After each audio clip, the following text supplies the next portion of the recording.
Hello, everybody, and welcome back to Cosplay Photo Critique. This is episode 28. Damn. Yeah, we're chugging along on this.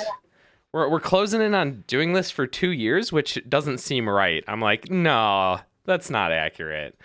That said, we are super excited this time to have double the normal amount of guests that we have because we have Cowbutt Crunchies on. Reagan and Scone are here. They're a cosplay duo and couple from Boston, and we're super happy to have you guys on.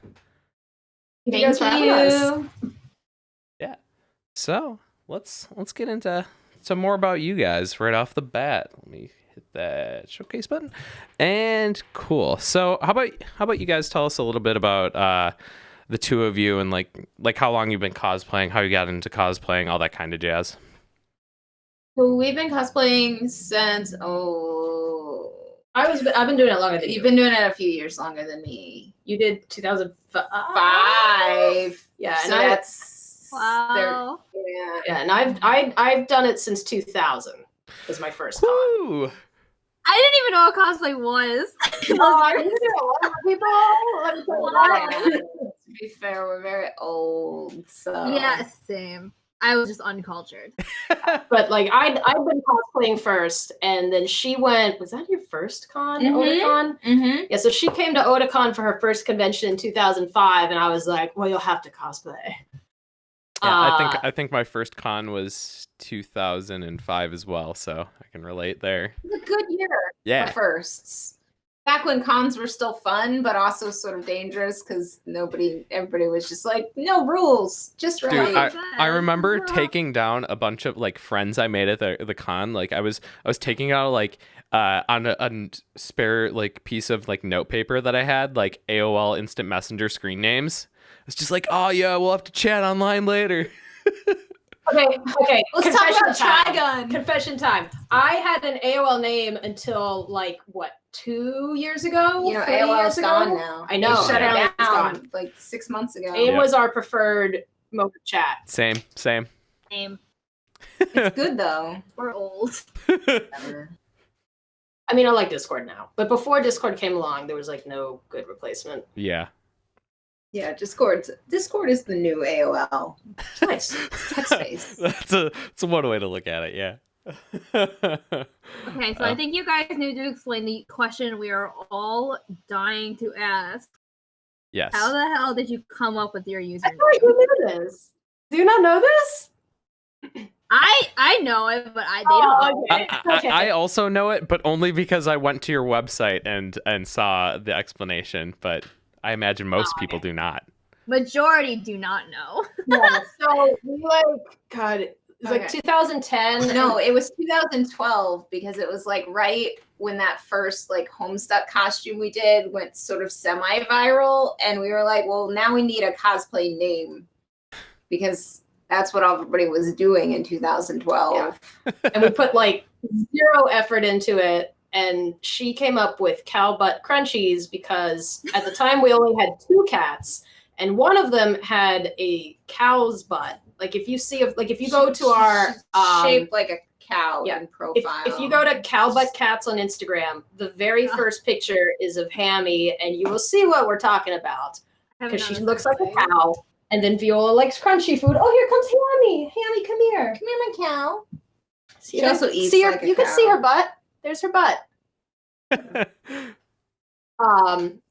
Because like we were just not here we go. Because we were not taking it seriously whatsoever. Oh my god! Everyone's like, no one's gonna care about our stupid stuff. Whatever. We're just not playing from Homestuck. Yeah. This is stupid. And then like as time went by, I kept thinking, oh, I should like change my name and maybe make it more serious. And then we kind of just decided that like we collectively did not really still take cosplay that seriously. So we it's also like couldn't whatever. think of anything So better. Yeah. It's not a business. But like Yeah, no, and I think it's become like almost like because it is so out there, it's almost like iconic in its own right. Like you can't forget that cosplay handle. Like you hit it and you're just like, Wasn't expecting, like, because it's so different from every other cosplayer's handle I think I've pretty much ever seen. So, I do like when we're really fancy, like elegant ball gowns, and a photographer is like, "Oh, who are you?" And it's like, "Cowbutt." I'm dead. Really, it keeps us humble. Oh That boy is not humble. He's a He shithead. has to be higher so everyone can see him. He is not. He's like, "No, put me down. I want to yeah, sleep." we had Doggo's last stream, Cat's this stream, so And Kitty's this dream. nice balancing of it out. So a question I ask everyone that I've yet to get the answer a specific way from, so I'm going to keep on asking it until maybe someone does, is do you prefer shooting at cons or on location? Ooh. So like I find that I am happier with the photos the more immersive the background is. So if it's a con that really doesn't have a great place to shoot, I vastly prefer shooting offsite. However, if it's a con that is really immersive, like KatsuCon, I like shooting at KatsuCon because I'm in the cosplay. I can see a lot of people that I want to hang out with. Versus like offsite, which the disadvantage is that I live really far away from a lot of people that I cosplay with. So it's very difficult to do group cosplays offsite. Yeah. So like group costumes at con, individuals offsite. Yeah, this is why I really like shooting at Katsu, to be honest. It's kind of like you get all of it. Yeah. But yeah. And Colossal. Awesome. That is I think like the most detailed response I've gotten to that. Almost every time it's been location. So it's interesting to hear a very. I felt like it was still maybe skewed that way, but location. I mostly shoot very rarely offsite, as much as I enjoy it. Same. I'd say I shoot way more at cons than I do on location, but I prefer shooting on location. It's just there a lot more planning and effort needs to go into it. It's like almost weird because it's not actually that much more planning or effort than like a con. It's just that at a con you can do way more, and you're already planning on doing that, so you don't have to have less thought that goes into it. Okay. So as cosplayers, how do you guys prepare for a shoot? Make sure the costume is finished. Solid advice. Yeah, to be honest, that's not always necessarily happens. Do a lot of planning.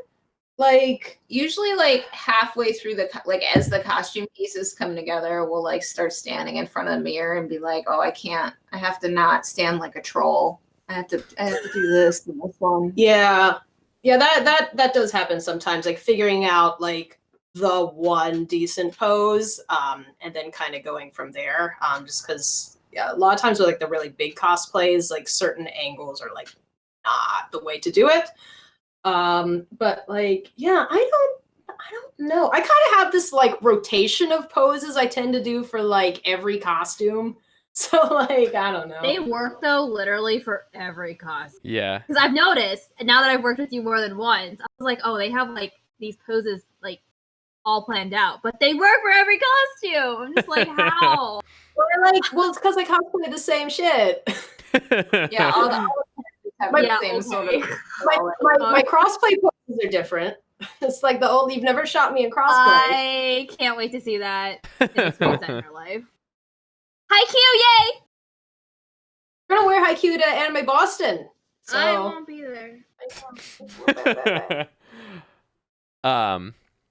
Kind of continuing on that same line is what's one thing that a photographer does during a shoot that drives you nuts? Be honest.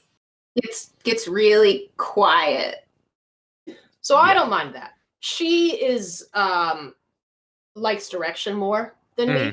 Or even if it's not direction, just like sort of having a conversation, just like when somebody's, and I understand they're probably just focusing, but when they get very quiet, I'm like, oh no, are they mad at me? Am I doing this wrong? Just tell me if I'm doing it wrong. No, I'm the same way. Like, if I don't have like some kind of emotion coming from the photographer and they're just like viewing, I'm like, okay, like I want to build a rapport with you, but this isn't. I thought we were gonna be friends now. Yeah. So my hot take on that is I don't mind if photographers are quiet, but I do mind if they're quiet and don't correct my posing when it's not good.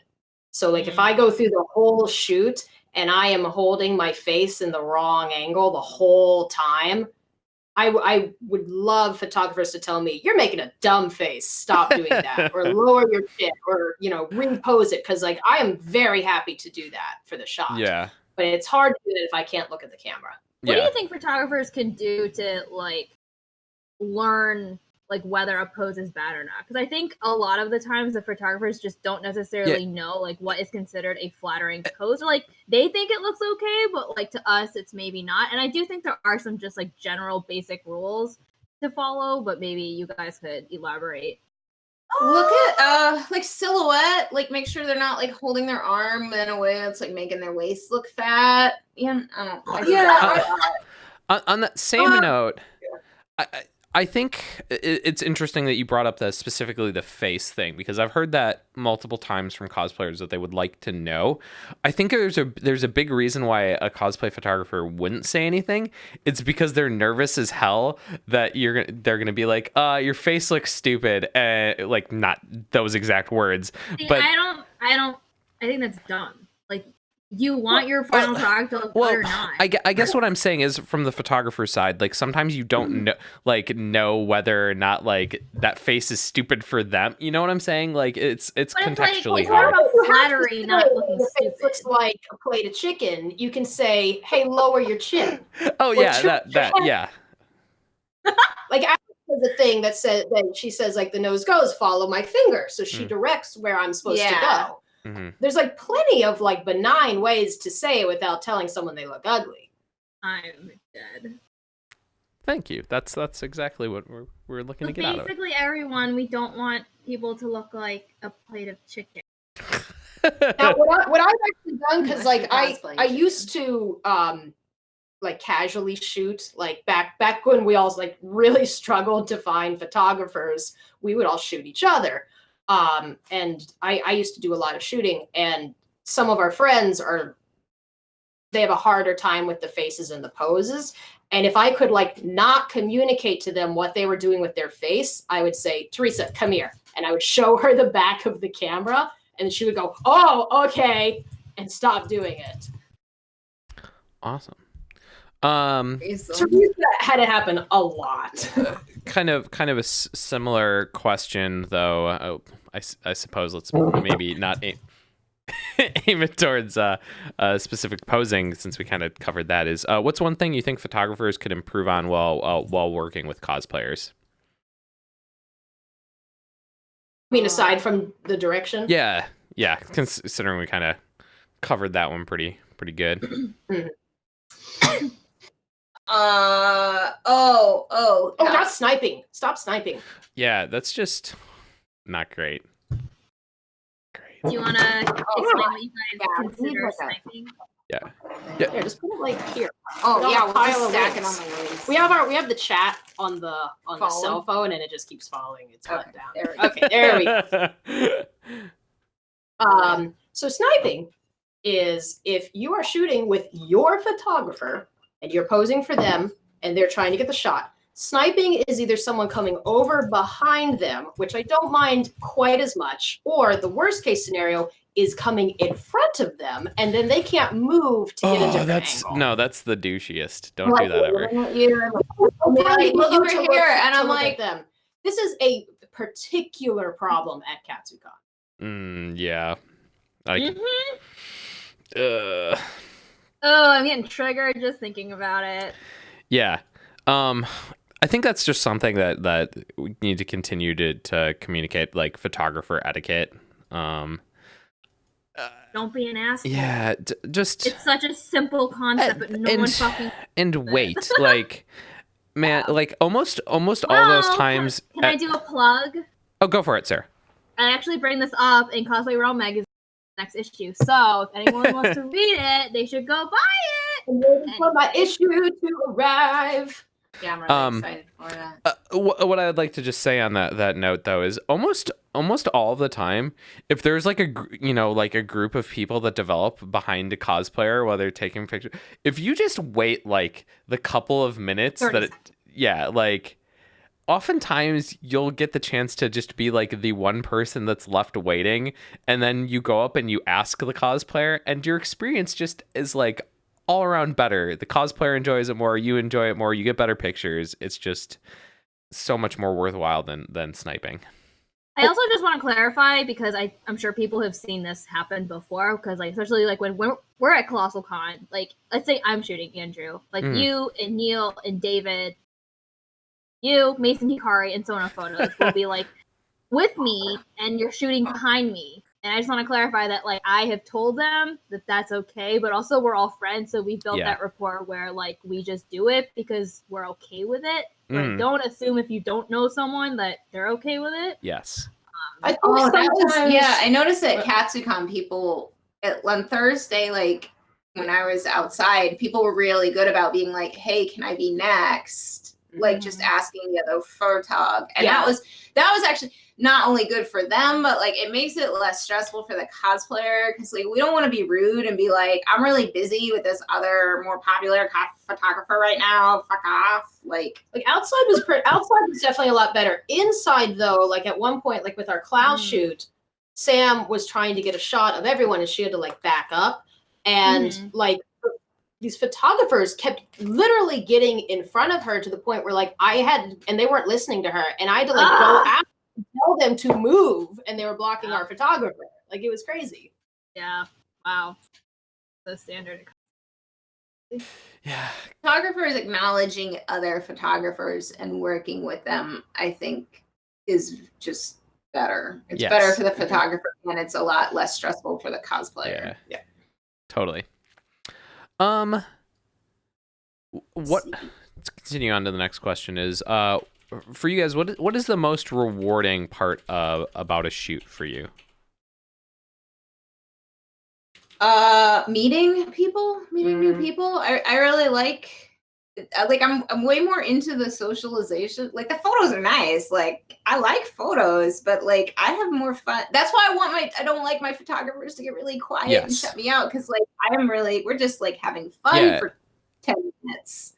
And then I get cool photos, which is awesome. But that's like I'm a firm believer that like a shoot with me should feel like equal parts a photo shoot and equal parts a hangout.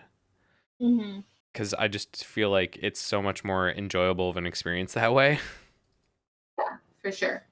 I would rather have like okay photos and a fun, good experience with somebody that like I'll be excited to say hi to next con than like really good photos, but like it was just like stressful and weird. Yeah, this is why I would really like to go to Ellicott City or somewhere like that, like some kind of photographer weekend meetup cosplay hangout thing. Like we do one with like our little group. We've only done it once before. But like just like take a weekend and everyone like hangs out and takes photos, maybe a little bit, but mostly drinks. Yeah, we found like this old castle ruin up in North Massachusetts, and we took like 2 coolers of like picnic food and beer, and then went up and just took like cosplay photos and hung out all day. Yeah, it was really fun.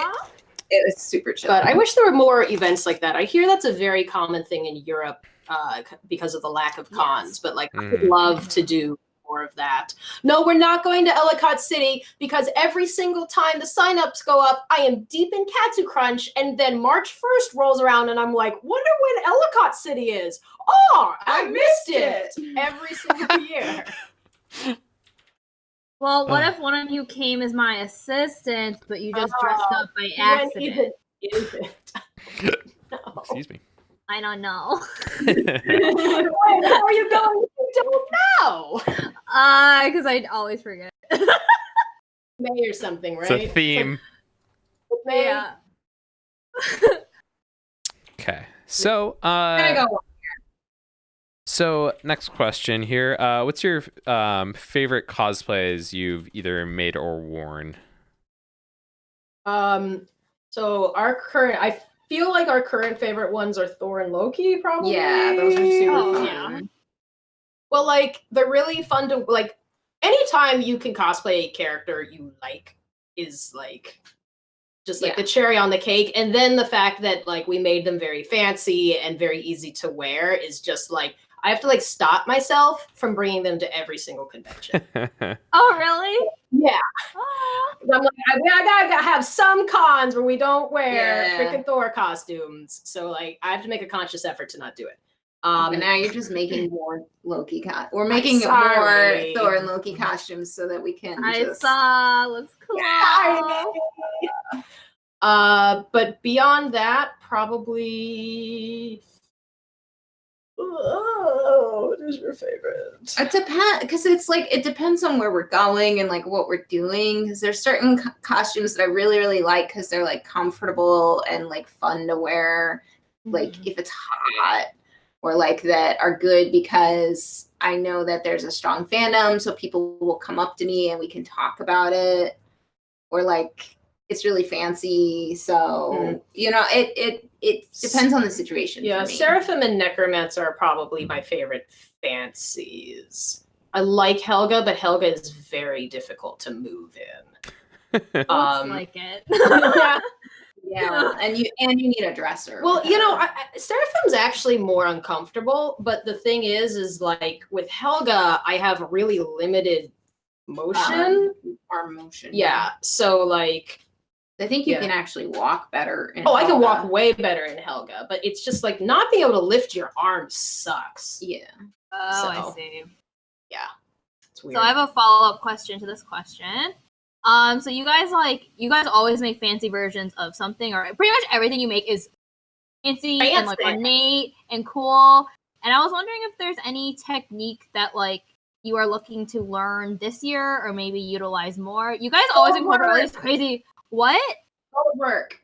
I want to do gold work for my what does that mean? Okay, so gold work is this awesome technique. It's like originates from like Renaissance era, whatever bullshit. And they use gold, very thin gold wire, and they make like almost like very, very, very tiny like slinkies out of it. It's coiled super tight.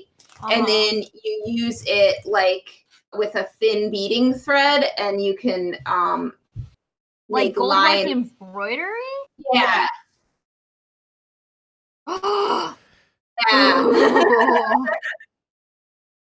yeah. I like that. Yeah, it's pretty. There's a couple cosplayers. Oh, December's doing something with gold work right now. Oh yeah, I did see that. Okay, I was like, this is cool. With like red embroidery, it looks super cool. There's a couple cosplayers who do some amazing gold work. Lucky Grimm, HSC Abby. Oh yeah, Abby's done a bunch. Abby of really does like stuff. beautiful beading.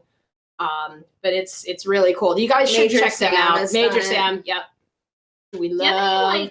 Do you have any tips for people who like want to get into this kind of stuff? Because like I'm a sucker for this kind of stuff too, but obviously I'm very novice in comparison. But like, where do you find what these techniques are called? Or like, I just look on Pinterest and I'm like, ooh, this is cool, but I have no idea what the fuck it's called. Well, I'll just walk up to some cosplayer and I'll be like, I fucking love this, and then I don't touch it, but usually I get really close to touching it, and I'm like, what is that? I want to do that. What do you call that? Uh-huh. The thing that's really fun, honestly, about the maker community, everyone's just like, I want to put my face in your thing. Oh, Sarcasm Hime is another amazing beadwork artist.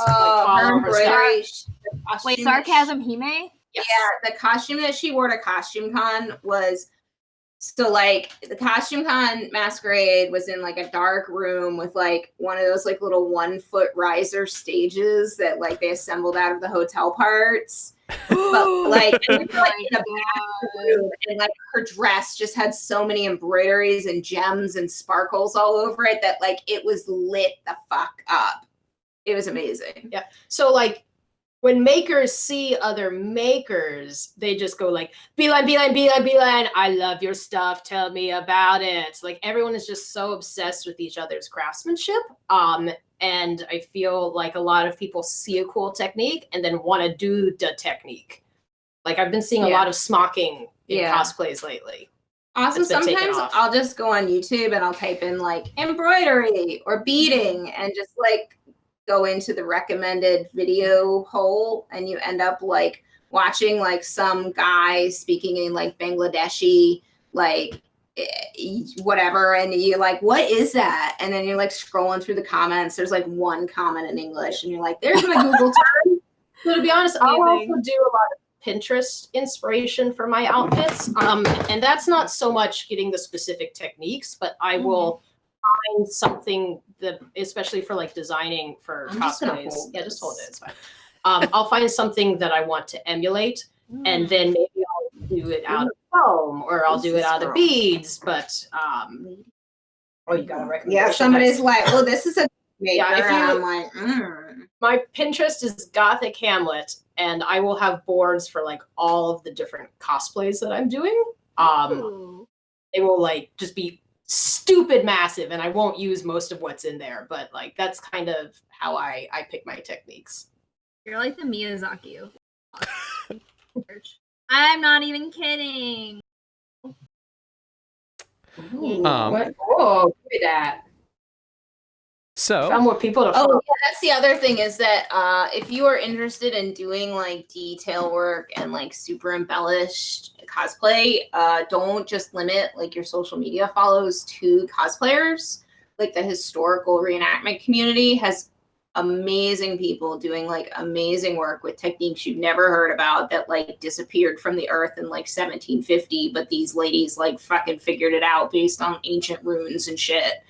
So I follow a lot of like historical people and learn a lot from them because they're also like community education.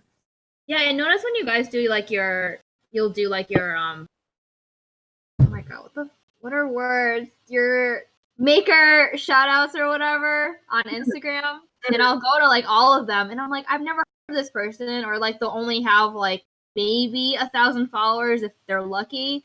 And it's just crazy that they're just so overshadowed, but they're so talented. And I follow every single one that you guys have recommended. And I've seen so many new things, and it's just amazing what these people can do, and that they're in this community, but you would just have no clue. Yeah. Yeah, I think it's great that you guys share them. Okay. So because I'm like mad impressed with them. I secretly want those people to be my friends. So I'm like, maybe senpais will notice me too. So what's one cosplay you guys have always wanted to do but have for whatever reason not done? Honestly, tend to do whatever we want. So like the only one we've not done is I, for many a year, have wanted to do Carolina Dean from Runaways, but the technology does not exist to make my skin glow. Though I got ideas, it's not really gonna work. One day. We'll hold out for that one. I'm waiting. Okay, last couple questions here. What's one piece of advice you would give to cosplayers, beginner or otherwise? Don't kill yourself going super hard. No, super just stop. fast. Just to end the well, sentence. that's it. No, Don't kill yourself. That's solid advice. Cool. So pick a costume that is to your level. Yeah, I think a lot of people, they get really, really inspired and they want to jump in feet first, and then it's a lot, and making it ends up not being fun. Like making it ends up being miserable, and then maybe they're not as happy with the results. So there's it's a lack of joy in the process. The other thing is cosplay is about learning. So I think sometimes newer cosplayers now want someone to just explain to them how to do the whole thing. But there are so many resources now and tutorials and ways to learn what you're doing. And the more you learn, the better you will be. And you can take on a more ambitious project if you're willing to do the research. Yeah. Like we have to research stuff pretty much every single cosplay we make, because like I am like not satisfied just doing the same thing, unfortunately. Yeah. But like you never grow out of doing research. Yeah. It's always all the something time. that's gonna be hard that you're gonna have to learn something to do, but like isn't that you know how to do some of it and you don't know how to do some of it. And that's probably a good difficulty level. Because if you're not enjoying making it and then you don't enjoy wearing it, like why are you fucking doing it? So let's take stay that. relevant, duh. Let's take that For same the question. follow. Take that same question. We'll flip it over to photographers. What's one piece of advice you would give to photographers? New photographers or just like any Any level general. doesn't matter. Beginner or experienced. I think I don't know. well, I think we already discussed, like, don't be afraid to tell cosplayers how to pose or how to get a better shot. Like, there's always a way to word it properly. And if the cosplayer wants you to have a good shot. Like, there should not be offended if you tell them, hey, turn your head a little bit. Don't be afraid to interact with cosplayers while you're shooting them. I would say follow up. If you are interested in like engaging in the community and like sort of not building a following, but like building relationships, just like following up and actually sending people their photos will do a lot for that. Awesome. Yeah, that the more we do these episodes, I find that like communication tends to be like either the solver or like the biggest like thing to improve things in the entire community. So yes, I've kind of got a related one. Sure. That reminds me, because it is why Sarah and we did not shoot for a long time together. And this might be a little controversial. So you remember when you reached out to shoot Pura and we're walking together and we're just like, oh my God, I was like, I wanted to shoot with you for years. And you were like, I wanted to shoot with you for years. And we never reached out to each other because I'm a big scaredy cat. Yeah, we just assumed It was they're too good for me. They don't That's know. a mood. Stop. that mutual nerd social anxiety. That is a mood. Yeah. And to be honest, part of it is because I'm an awkward person, and feel like, oh, I don't want to bother this person. But also part of it is I feel like it's a delicate conversation because there is a lot of opinions about charging and who reaches out to who. There should be an assumption about, like, are we going to work together, or is this a paid photo shoot? And it's almost easier to just not do that. So like that also complicates it. Sadly, yes. So I don't know if as photographers, you guys have an opinion on what if there's someone you want to work with, what is the good protocol for that? My rule of thumb is if I'm reaching out to you, I don't expect you to pay me shit. Yes, 100%. I am the one being like, I want to take your picture. You guys or anyone that I ask, like if I'm asking you to shoot you, you owe me nothing. Yes. 110% agree. Yeah. So. That's crazy. That's like what the I think it's just bad etiquette to not do that. Like, as photographers, like, how do you feel about cosplayers reaching out? Maybe like if you haven't posted an ad or like you aren't advertising, or just being like, hey, I really like your stuff. Mm-hmm. Are you coming to any of these cons? Would you want to do a shoot? I'm always afraid to do that. Yeah, like if I don't see an It's advertisement, one thing to respond to an advertisement, but it's another to like reach out. I think it's fine, but it's the tact. Like, yeah, I get a lot of like, I get so many honestly that I kind of just like block it out of my head. But I literally have I'll have people send me their lineups and being like, what do you want to shoot? And I'm like, first of all, did I even say that I was going to this con?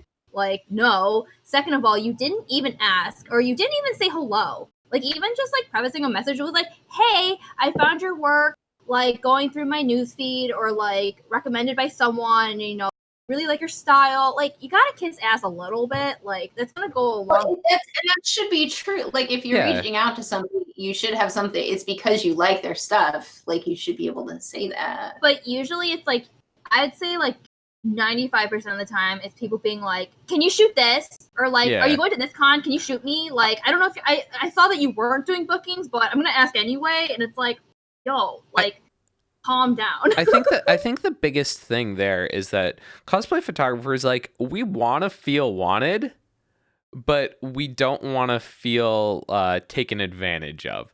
And so, like, as a cosplayer, if you're reaching out to be interested in shooting with someone, you know, there's a chance that it could be free. But if you're going to reach out specifically to someone because you want to shoot with them, you should also do it under the pretense like, hey, if it's free, awesome. But if they say like, hey, it's not going to be free, you should be like willing to be like, yeah, it likely won't be free. Because then, you know, as soon as if a cosplayer reaches out to me and they want to shoot, and then I return and tell them like, oh, it'll be like $60 for this, and they're like, oh, well, you kind of go as a photographer like, did you actually want to shoot with me, or do you just using me for free photos? Like, do you actually like my work? That kind of stuff. So I think that's just also another part of it.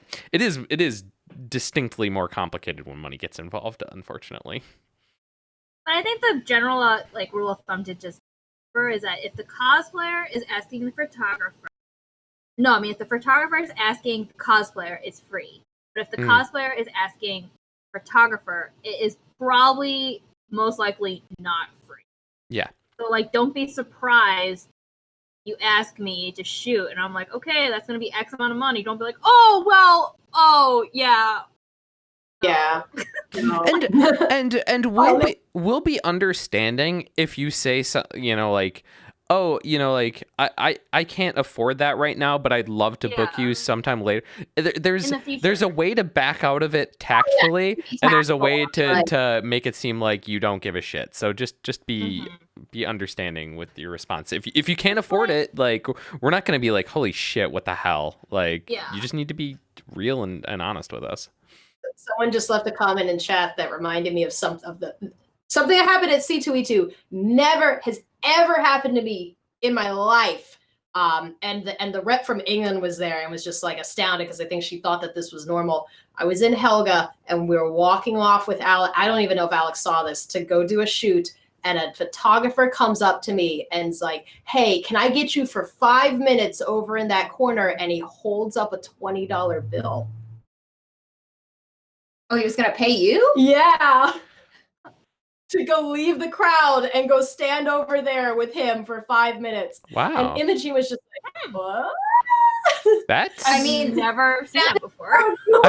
I've never heard that before either. That's kind of crazy. I've never had that happen. I think, like, photographers pay models, like, out, like, Yeah. But it wasn't even contacted me ahead of time. It was just like a $20 bill in his hand. Take it and run. I'm kidding. Yeah. Kind of feels like come into my van. I've got candy. What? That's weird as hell. Super sus. That's weird. I mean, okay, whatever floats your boat. Chat's like, so did you take the $20? Like, literally. Normie. No, he had like a DSLR and like a hat on, so like, you know. So he was a dude with a camera. It's kind of funny because like I know a fair amount of the photographers that were there, and I'm like going through my mind of like bank of like who could possibly do that, and I don't think they must not be in the community. A lot of people at C2E2. Yeah, it was hella crowded. Doubt someone in the community. Yeah, that was the first time I like called out like someone who was being mega creepy with sniping. Like I was just like, what the hell are you doing, dude? Stop it. Stop being a frickin' weirdo. Most people, it's not trying not to shit talk C22. Almost everyone there was very lovely. It's just that there was a shit ton of people there. Oh yeah, there was also a lot of like normies there. Yeah. Got a lot more families that go to that one. Yeah, that kind of stuff. I think it's time. Let's transition to actually doing some critiques. Yeah. All right. So I wanted to know, did you take money? No, because I didn't shoot with him because I was going to my actual shoot. All right, so a couple housekeeping things, as always, pretty much the norm. So if you have any guests that you would like to see on this, I posted the link to the guest submission in chat. Let's hope it actually goes through. I pressed the button. It said it did, but I don't see it in chat, so we'll see if it pops up. But yeah, if there's any guests you'd like to see on the stream, feel free to fill out the form and let me know about them. As always, chat, please critique along with us. It's a hell of a lot more fun when you guys are giving your feedback. We're going to be trying to follow along with chat and insert your input along the way. So please do that. There, I had to copy and paste it because my chip. I don't know why my like quick buttons for pasting text into chat like seem to stop working like every like 10 days, but whatever.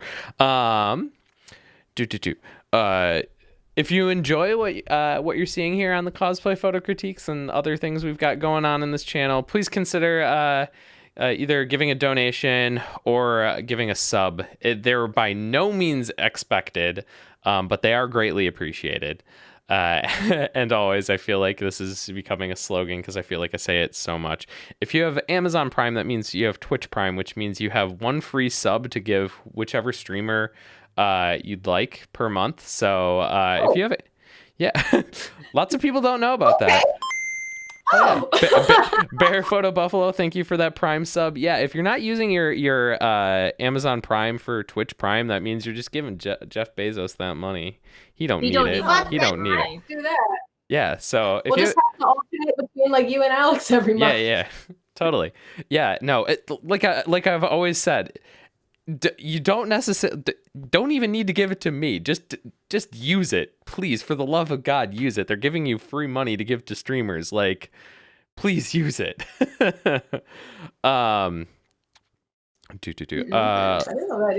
cosplayer I know has Amazon Prime. Yeah. Yeah. Drifting by Stars, thank you so much for that Prime sub. Last couple things. As always, what we're saying here on the critique is not a like law or fact. So take everything that we're saying about your photos with a grain of salt and understand that we're trying to bring our context to it. So if you disagree with something we said, that's totally fine. Don't take it too hard. And I will be posting the link to all the photos on Flickr so you guys can critique along with us and aren't viewing the photos at like shitty resolution via the stream, because that would be a very difficult way to stream along or try and critique along with us. And with that, let's get into the first photo. Parth, use your fiance's account. The funny thing I did is after last stream, I actually logged into my parents' Amazon Prime sub and I subbed to myself because I was like, why not? They're not using Whatever. They're not getting it. I'll be okay with it. Yeah. I think we saw these photos getting taken. Did we? Yeah, I think those girls were behind us at one point. I remember that sword. Loot, there are a lot of sabers who look like Saber. Or that regular stuff, I should say. So this first photo is from Rawson Photography. Sarah, do you want to start us off here? Yes, I'll start. I just want to say, overall, I think it's a really, really beautiful image. The lighting is really nice. Like, this was taken on the foyer level of the gazebo level, of Katsucon, which has like some freaking bomb-ass natural light. It's so good. I also think the color grading is very beautiful. It's so soft. I know now that I sort of know things about Fate, this is Saber Lily or some shit. I don't know. You're like sort of know, but not really. Sort of. I don't know. Everyone's Saber anyway. I think the colors really suit like this outfit that she has, or skin, or whatever you want to call it. Yeah, and I think like the skin retouching is super nice. Just overall, it's like a really beautiful image. And I know if I was a cosplayer who got this back, I'd be super, super pleased with it. It's beautiful. That being said, though, I do have like a few like kind of like composition / like styling tips for next time. I totally get where you were going with the sword pose, but unfortunately, I think because the sword is so much taller than her, it looks kind of weird that it's slanted to me. I kind of wish it had been straight. I don't know if it's possible just based on its height. I think it's just like it's kind of like an odd angle, especially because she's so upright, and also the curtains behind her are so straight. We have all these beautiful like vertical lines, kind of have like the sword kind of like throwing it off. But that's just me. It's throwing me off a little bit visually. And then another thing is I'm not too keen on her legs getting cut off where they are. It's shortening her body in a way that is not super flattering. Also, because I know the shoes from this outfit can be super cute, so I'm kind of sad that they're not in there. But yeah, I kind of wish the legs were elongated a different way, or maybe if you just like stepped back a little bit more, because she looks a little shortened, which isn't always the best way to go for posing. Yeah, those are my initial thoughts. I'd like to kind of that sword straight up. I think if you actually if kind of pulling a lot of the thoughts that you had, if you had this shot instead of a vertical, if you had it as a horizontal, and you had the sword not pointing like down and to the left corner, but you had it kind of angled the opposite direction, I think that could work really very well with a horizontal crop. The other thing that I feel like was really close in this shot, but could have been like slightly better, is if you'd positioned that like curtain just like I was thinking slightly that too. to the right, kind of filling in the negative space. Yeah. It's like almost cutting off at like the left side of her head stop, so it's like it almost looks like I don't know how to explain it. But yes, I agree with you. Yeah. And the problem is the wig and the curtain are really, really similar colors. Kind of muddies where her hair is versus where the curtain is. It would be nice if like her hair was against the white and then you could see it, and then maybe the curtain to the side. It might have been a space issue though. Yeah. I know how tight that area is. Yeah, you don't have a ton of space to work there for sure. No. Like the fact they were even able to get this is pretty astounding to me. I do really dig kind of that glow that they added to the photo though from the upper left. It just kind of like it just has such a light and airy feel to this photo that I really enjoy. It feels very whimsy. Yeah, the other thing that someone in the chat pointed out that I really agree with is like I love that reflection on the marble. Like it's all just so bright. And I don't know if that's been contrasted or if that was just naturally like that, but the whole thing looks ethereal. It's really beautiful. Yeah. I haven't heard that word. Yeah, I know. I'm disappointed. We used to say ethereal all the time, and then we got like almost mildly like, I don't want to say made fun of, but like people were like always made fun of because I said it during every. Yeah, so glad to hear that word coming back. But I totally agree. It looks great. I'm also really curious about re-angling the sword, like even across her body, because there's something about the angle of her arms. I honestly, I don't know if it's the angle of her arm or if the arm's been photoshopped a little bit, or if it's just her skin is so pink. It's the white of the wall, but there's something. I've got a couple theories on it. The pink glow on the top left is probably casting that pink on her skin. I've got a couple thoughts on the arm pose. One, there's kind of a rule that says arms shouldn't be bent at 90 degrees. That's not the most flattering angle for arms. And her left arm is pretty much almost directly at a 90-degree angle. Mm-hmm. And the other thing is, like, if that arm that is her left arm, if that was moved just a little bit further back, you get that really nice negative space around her like her side there. And as it's pressed up against her, you lose that negative space and kind of makes her shape look a little bit more blocky than it actually is. Mm-hmm. I totally get what they were going for because like Saber is very stoic, like she's very proper, so I know what they wanted, but unfortunately with the space it's just not quite there yet. I would have loved to see them try and get her maybe up on her knees for this sword shot like that. I'm curious as would have given a little bit more space to everything, and then you could have had. It is really pretty. It's such a pretty colors, though. Yeah. This is like a tiny 4 colors in it, really. Yeah. But they're really pretty. Just the balance of it. I have So a tiny nitpick. go for it. Only because this is just like a result of having that saber ahoge. Is you can see the rubber band is very pronounced. I was thinking it, but I didn't know enough call about it to say it. Yeah, it's just like it's just there to keep the ahoge like up. But I would have photoshopped it. For people who don't know what that is, it's the strand of hair that's coming off top. So it's this rubber band here. Are you sharing? Yeah, I screen shared there. A lot of saber wigs have it, but hers is just particularly like thick that it's more noticeable, and it's very dark. Yeah, I overall I dig the shot though. Like yeah, very pretty shot. You guys got any final thoughts on this one?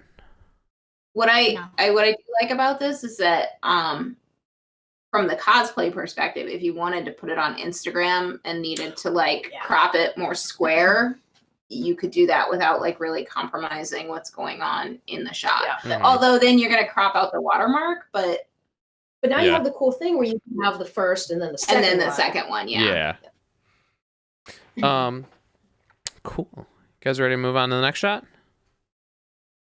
Take that silence as a yes. Before we move on, I'm going to say Princessaru10, thank you so much for that Twitch Prime sub. Okay, this next shot is from Mike Rollerson. I don't know. I really like this. Yeah. I don't know out of you two who wants to start off on this one, but feel free to go ahead. Whoever on the Cowbutt Crunchies team wants to start this one off. I'm kind of hard pressed to come up with something that like is jumping out at me that I don't like, to be honest. It's like, so like natural and pretty, which works so well with like the canon. Like she looks so comfortable. Yeah, her pose is like so relaxed. The whole composition just really works with her. And then the fact that all of the colors are so like bright and green and earthy and match her, and the glow also, she's got the glow on the skin. Her skin's like really, really well. Like maybe she like it is a farther off shot, which is sometimes harder to post on social media, but I like those. I think gives you I'm a sucker for I them. like the atmosphere a lot in this. But I like cosplay photos where it's like this much like landscape and then the like the cosplayer and I'm like, yeah, it's like a Skyrim screenshot. Yeah, like this is just edited like with her in mind. Yeah. Like she looks beautiful in this. And also I am a sucker for that that f-stop. So honestly, if you want to make me happy, shoot like that. Like that is my favorite thing. The polka. For those curious, this shot was with it's shot on a 135 millimeter f2 at f2. And this was actually lit, so it was a 60-inch octabox light. And whoa, this is how you use lights, guys. Yeah, it's not obvious. Yeah, finally found a nitpick. There's a thing hanging on the palm in the front. That's not a nitpick. That is like a piece of black trash. Like that's a real problem that needs to be taken out. Yeah, and that could be done while you're taking the shoot. Mm-hmm. That requires noticing. Yeah. But it's an easy clone. Yeah, it shouldn't be hard to edit out. So the one thing that I'm on the fence about is the one like the trunk of the like palm tree that's coming up on the side. I just think because the background is like so like entirely bokeh out and kind of all blurry, and then you've got this one vertical line on the side, it kind of like throws me off a little bit. I don't think it's necessarily like terrible by any means, but it's one of those things where like I maybe angle this one a little bit, zoom it in just a little bit, and I think I might like it more. I'm not sure, but that was the thought I had. I don't don't mind it because I do like how it is more atmospheric, and the fact that they have this cosplayer in this costume in such a perfect setting doesn't totally bother me. I think I maybe, this is just being me because I hate myself, I probably would have taken out the dark part of the tree so there wasn't like, I would have just cloned over like the light part so there isn't this weird like trapezoid shape going on. I don't mind the tree really, but I think the fact that it's like almost split in half by that color, which is bizarre, maybe would help a little bit. Yeah. Make it feel a little more unified. I dig the heck out of the glow in this shot, though. It's so pretty. I can't believe this was lit. I'm like, this is what I love is I love it when like you get these environmental strobe shots that just feel like you've landed the perfect lighting natural lighting scenario. Like there's some like mild giveaways for strobe, but like what is it? To me, like her catch lights in her eyes, just like how her face is lit with the background light coming through. But like it's not something you go and you're like you feel like this shot's natural light, even if you can like as a photographer read it and be like, okay, this is a strobe shot. Like that's not where your mind goes with it at all. Like honestly, I thought it was natural light. It's like I thought like the opposite sort of, you know what I mean? Mm-hmm. Totally. Yeah, I really appreciate people who know how to use. I can't use lights at all, but I do appreciate when photographers use them in a way to help like balance out the environment's light instead of it being a very like obvious. I used a strobe. I used like 10 gels, whatever. Anyway, Tell your story more often. There's only one thing that I feel like mildly bothers me about this shot. And I just don't know whether it's my brain like reading this weird or not, but I feel like she's just tilted a little bit. And I just don't know if it's me and my brain being like, she's a little bit tilted. Because normally I would almost think this shot was like a little bit crooked, but we got that palm tree that's like straight up and down. So I'm like, no, that's not it. well, she's like slightly jutting out her hip and like projecting forward. Yeah, so maybe that's it. She's on that foot. like almost leaning a little bit forward, but the angles of like where the split in her skirt and her sash is like kind of throwing it off. So it almost looks like her hips are rotated the other way. I mean, the other thing is, look how straight that tree is. Mm-hmm. If she was tilted, the tree would also. Oh yeah, no, totally. That was definitely a centering ground for me. Why I was just like that. The picture was not crooked because I was like that tree's too damn straight for that to be the case. Right. But I mean, I kind of like her like that because it feels like she's moving forward, and I really like motion in my poses personally. That's just a thing that I like to do. But like, so I like the movement that she's kind of giving you by kind of stepping forward onto that foot. I think part of it is that she's like really close to being perfectly centered, but just like a little bit weighted to the left in the photo. Like it's pretty darn close, and I think that might have something to do with it as well. But these are really nitpicky, so. That's beautiful. Yeah, the color. I love how natural the colors look, but yet it still feels like beautifully graded. Like you've got these warm greens and yellows, and like it doesn't feel like there is like a strong color grade, but I'm sure there was a decent amount of color work that went into getting these colors this way. I was gonna say this is a rare occurrence where I don't mind the yellowy greens, like they're not those blue greens. Like usually, like I see these greens in my photos, I'm like, oh god, add more blues immediately. But this is just, it's so nice. It's such a nice. It works with her, and it works with the source material. Like this feels like a photo that's super appropriate to the canon, which is like always a plus in cosplay photography. And the fact that everything is so yellow, it really like you see her little blue necklace and you're like, that is blue. Yeah, it's nice. Cool. You guys got any final thoughts on this one, or you guys ready to move on to the next one? gorgeous though. Yeah, Awesome. it's so pretty. Okay, let's move on to this next shot then.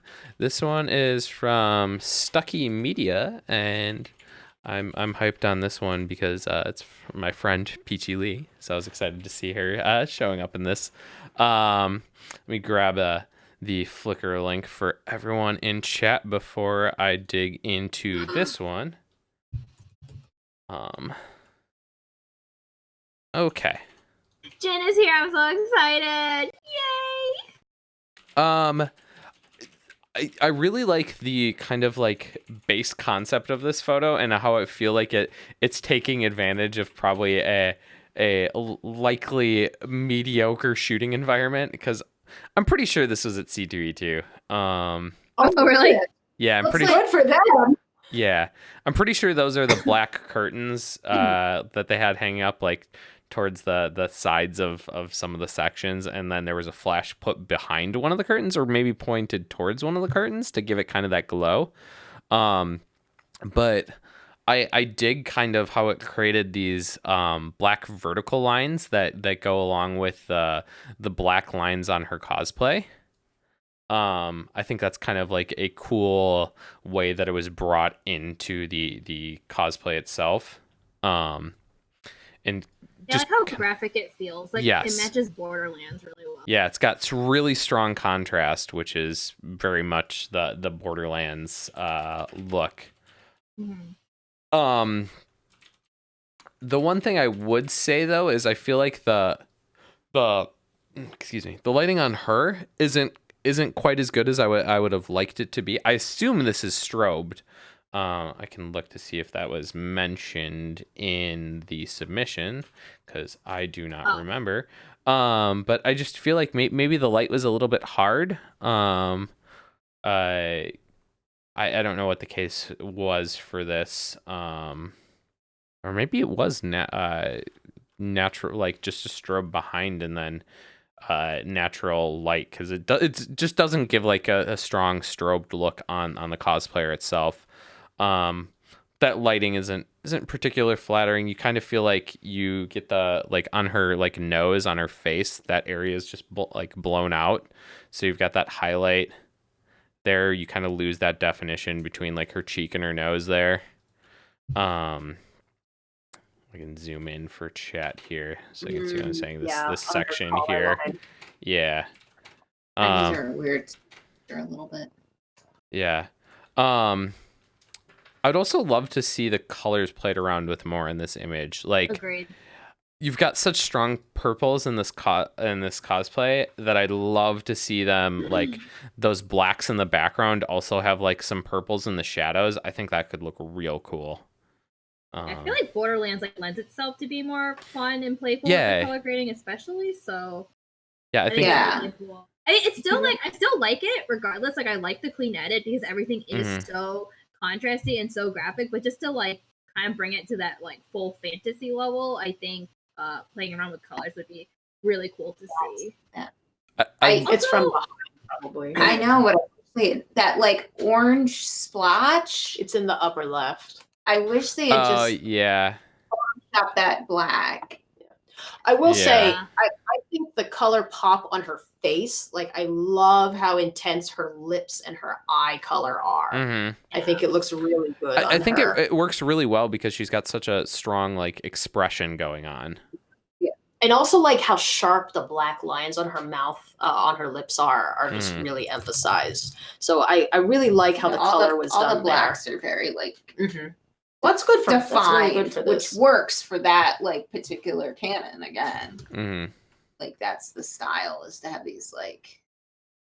I also really agree about the curtains. I mean, the splotch aside, I think this was a really creative way to do this, and honestly, it works for her so well.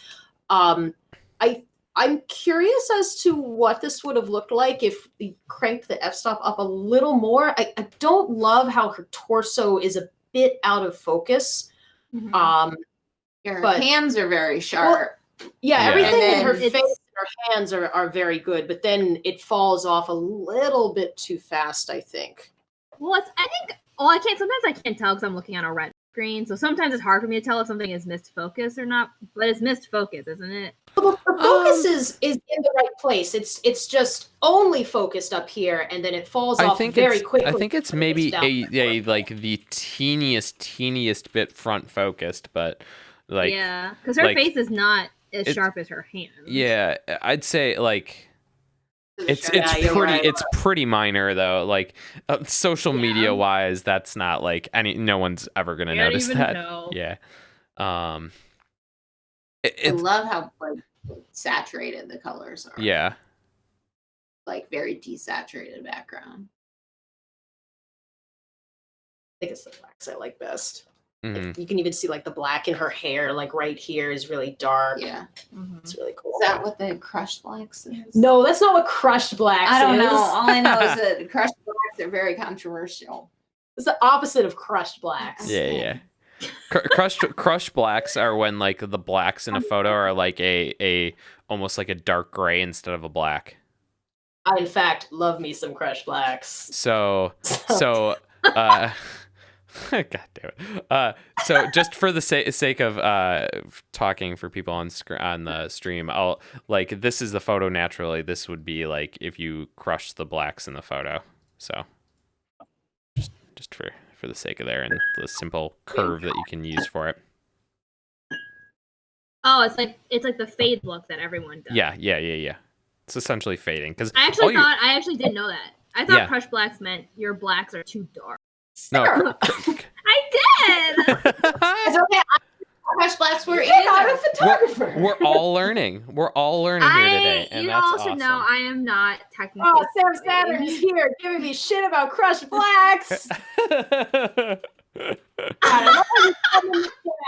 Just for that. Anyway. Okay. You guys got any other thoughts on this one before we move on to the next shot? I think this is a really smart way to shoot at a con where there's just not a good 100% agree. Yeah, I'm impressed. Especially if you're trying to like shoot inside, like, and try and get through a lot of cosplayers. Like C2E2 is not a great con for that. It's great. Oh, really? It's a good con if you're willing to go outside, especially like like there's a lot of good locations in like small walking distance. But if you're trying to like get a lot of cosplayers in the con area, it's not great. Yeah. So especially it used to be good when they like the basement level used to be great, but like they cracked down hard on light stands down in the basement area. So now that's like not so well, let's move on to the next shot. This next one is from Mahomadi Photography. Ooh, and Sarah. Is that crit roll? Isn't that girl that has the cape? We say as someone who's never listened to Crit Roll. I assume if I don't know it now that the new thing is Crit Roll. So Yeah. Yep. It's like a cape made out of leaves. So if you're the cosplayer and it's not crit roll, I'm sorry, but you look like a crit roll character to my approximate knowledge. Sam. And if you are crit roll, then you're very recognizable. So good job. So good job. Yeah, I was like, I think it's Critical Role, but I'm not sure. Okay, it is. Thank you. Now I feel less like an uncultured. Oh, approximate knowledge of many things. Yes. So right off the bat, I really like the colors of this photo. Yes, her outfit has like a lot of like the autumn, like fall leaves on it, but I just like how the overall feel of the photo feels like it was taken in the fall. I don't know if it was. Maybe it's like it looks kind of wintry out. No, I think it was taken like last month or something like that. Oh, okay. Yeah, I really like that they were able to get that like fall feel across with their color grading. They got very adventurous with like their color overlays, which is really cool, and I appreciate that a lot. Also, they shot in some like pretty harsh lighting conditions, and I don't know how they did that or how they got it to work, but that's also super impressive. That being said, though, I think it makes me wonder kind of like what the background was. Like, I wish the model was the background was more of the pine trees that we see on the right. It's as opposed to kind of like this sort of dead tree in the building in the background. Like if the photographer had taken one step over to the right, yeah. or even just like rotate around them. Yeah. I don't know if there just wasn't that room to work with, maybe, but even if there wasn't, even if you just gone up to the pine tree closer, so that was taking up the whole background instead of like seeing because like the building in the background is really kind of like taking that illusion away. Distracted. It is distracting. You want to do you could also a lot like, of work. You could clone the tree. Yeah, you could do that. That sounds like not fun. Sounds like not a fun time. If there was like a problem with a reason why she couldn't be angled across, like try and make that work. This is kind of like a weird thing to like, but like I keep being drawn to like how beautifully symmetrical her face is and her ears are in the like, shadow. I think that very the fact that the shadow is like if that's a weird thing to enjoy in photos, then I am a very weird person. Yeah, because I love the heck out of that. In this photo. They managed to get her facing like just the exact right angle to take advantage to make that light an advantage instead of like. Yeah, I think if her head is like just angled one way or the other a little bit more, this photo doesn't look nearly as good. So nailed that part. Because like her body is not straight, but like the fact that her head is so centered, and also her ears, the line of her ears, like I think really helps a lot as well. Yeah. But so I just really on that symmetry note, how do you guys feel then about her body? I noticed a couple comments that said that they wished her body was also symmetrical, like this maybe was like a straight on shot. So that doesn't bother me that much. It doesn't bother me. I want to know who. So I don't really know who this character is. Same. Like the face is very regal and like, but if it's a softer character, then it would make sense for her to not have a very like structured heart. So for me, like the photo is very dependent on the characterization. So I don't know. I get the impression that this is not like a Galadriel who would be dead center, powerful pose, but very beautiful and symmetrical. I get the impression that like, yeah, she is a much softer, like she looks almost afraid. And I can ask our crew. Yeah, we ask them who she is. And like that's kind of what this photo is conveying to me. And so I prefer the sideways shot. I do too. I think kind of leaning into like I wish like her hips were turned away from the camera a little bit more too. I think it almost leaned more into the asymmetry. Yeah, yes. I really like her face the way it is, but I wish her body was like overall turned a little bit further away from the camera. I think it kind of goes back to what we were talking about earlier about just creating that flattering silhouette with your body. Because right now it's kind of just like everything's kind of like within this imaginary like rectangle shape from top to bottom, from like antlers to antlers getting cut off. I wonder if we could pull her arms away a little bit, like she can still touch the cape, but like this arm could be out more, so we could see more of her waist. Something like that. That'd be nice. I would also. I want to see more of the cape too, because I've seen people do this. And the cape is really. And someone mentioned in the chat this would be a wonderful shot for a cape flip. Agreed. Also, oops. The shot for me is out of focus. Yeah, I think it is a pretty obvious out of focus. Like it just. Well, honestly, this kind of reminds me of my old camera, which used to always shoot like this. And pretty much everything was out of focus because it was just an old kind of lens. Do we know what kind of cameras they're mounted? Yes. I mean, this photo, like if you look at like her arms are more in focus. So it was out of focus. That said, not a particularly, it was a Nikon. It was a Nikon. I love Nikon. Pretty damn good for being shot on a radish. Yeah, it was really impressive. Oh Lord. was a Nikon D 330 and shot Oh, on hey, a that's exactly what my camera was. Ooh. well then that was and it was shot on the kit lens, so 3300. 3300 I It should say. really was. God damn it. I'm waiting for that gin pun, man. I'm waiting for it. The other thing that I'd say is this shot is just ever so slightly crooked as well. Yeah, the tree, especially because we mentioned it. In the You got the tree, you've got the building in the background. You see the straight lines from those. It's not egregious by any means, but I'd like to see it straightened just a little bit. But you know what? Her face is straight. That is yes, absolutely. And I almost think that's more important. I'm okay with the crooked tree. I wish and maybe they didn't have a helper, but like if you had a helper to pull the cape out, like it would have solved the building, and then you wouldn't be able to see that the building was crooked, and you would have gotten to see. I also don't particularly want to see the building.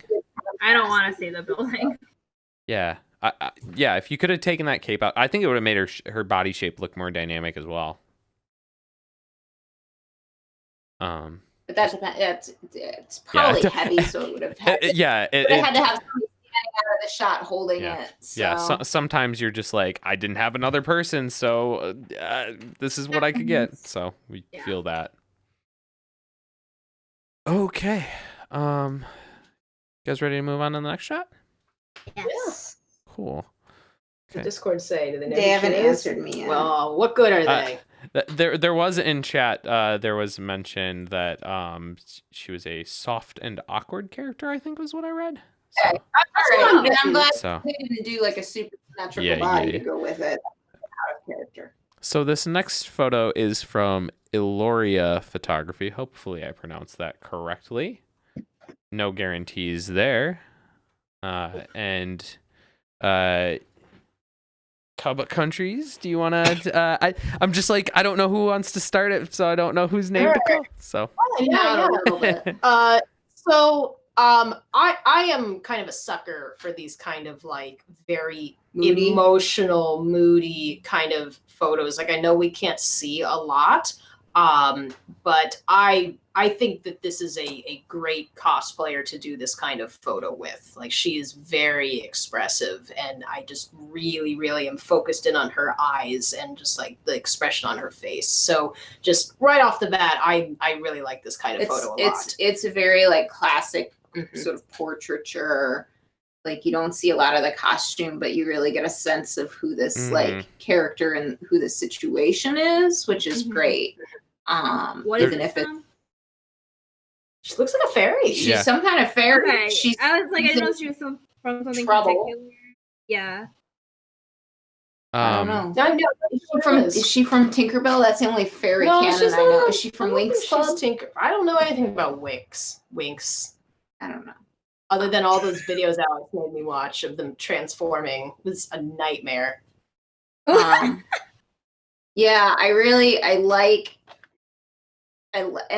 like how her skin, considering how much of her skin you see, like still looks very natural. Like you can sort of see like a lot of the shadows and the textures in it, which I think really works with the photo. it's from Majora's Mask. We got that in chat. Well, you should it's know. freaking the fairy for it's Tail. Yes. yes. Tail, so that makes it even better because like Tail. This makes a lot of sense now. Yes, like, this is all making a sense. I'm a bad Zelda fan. But you knew who it was.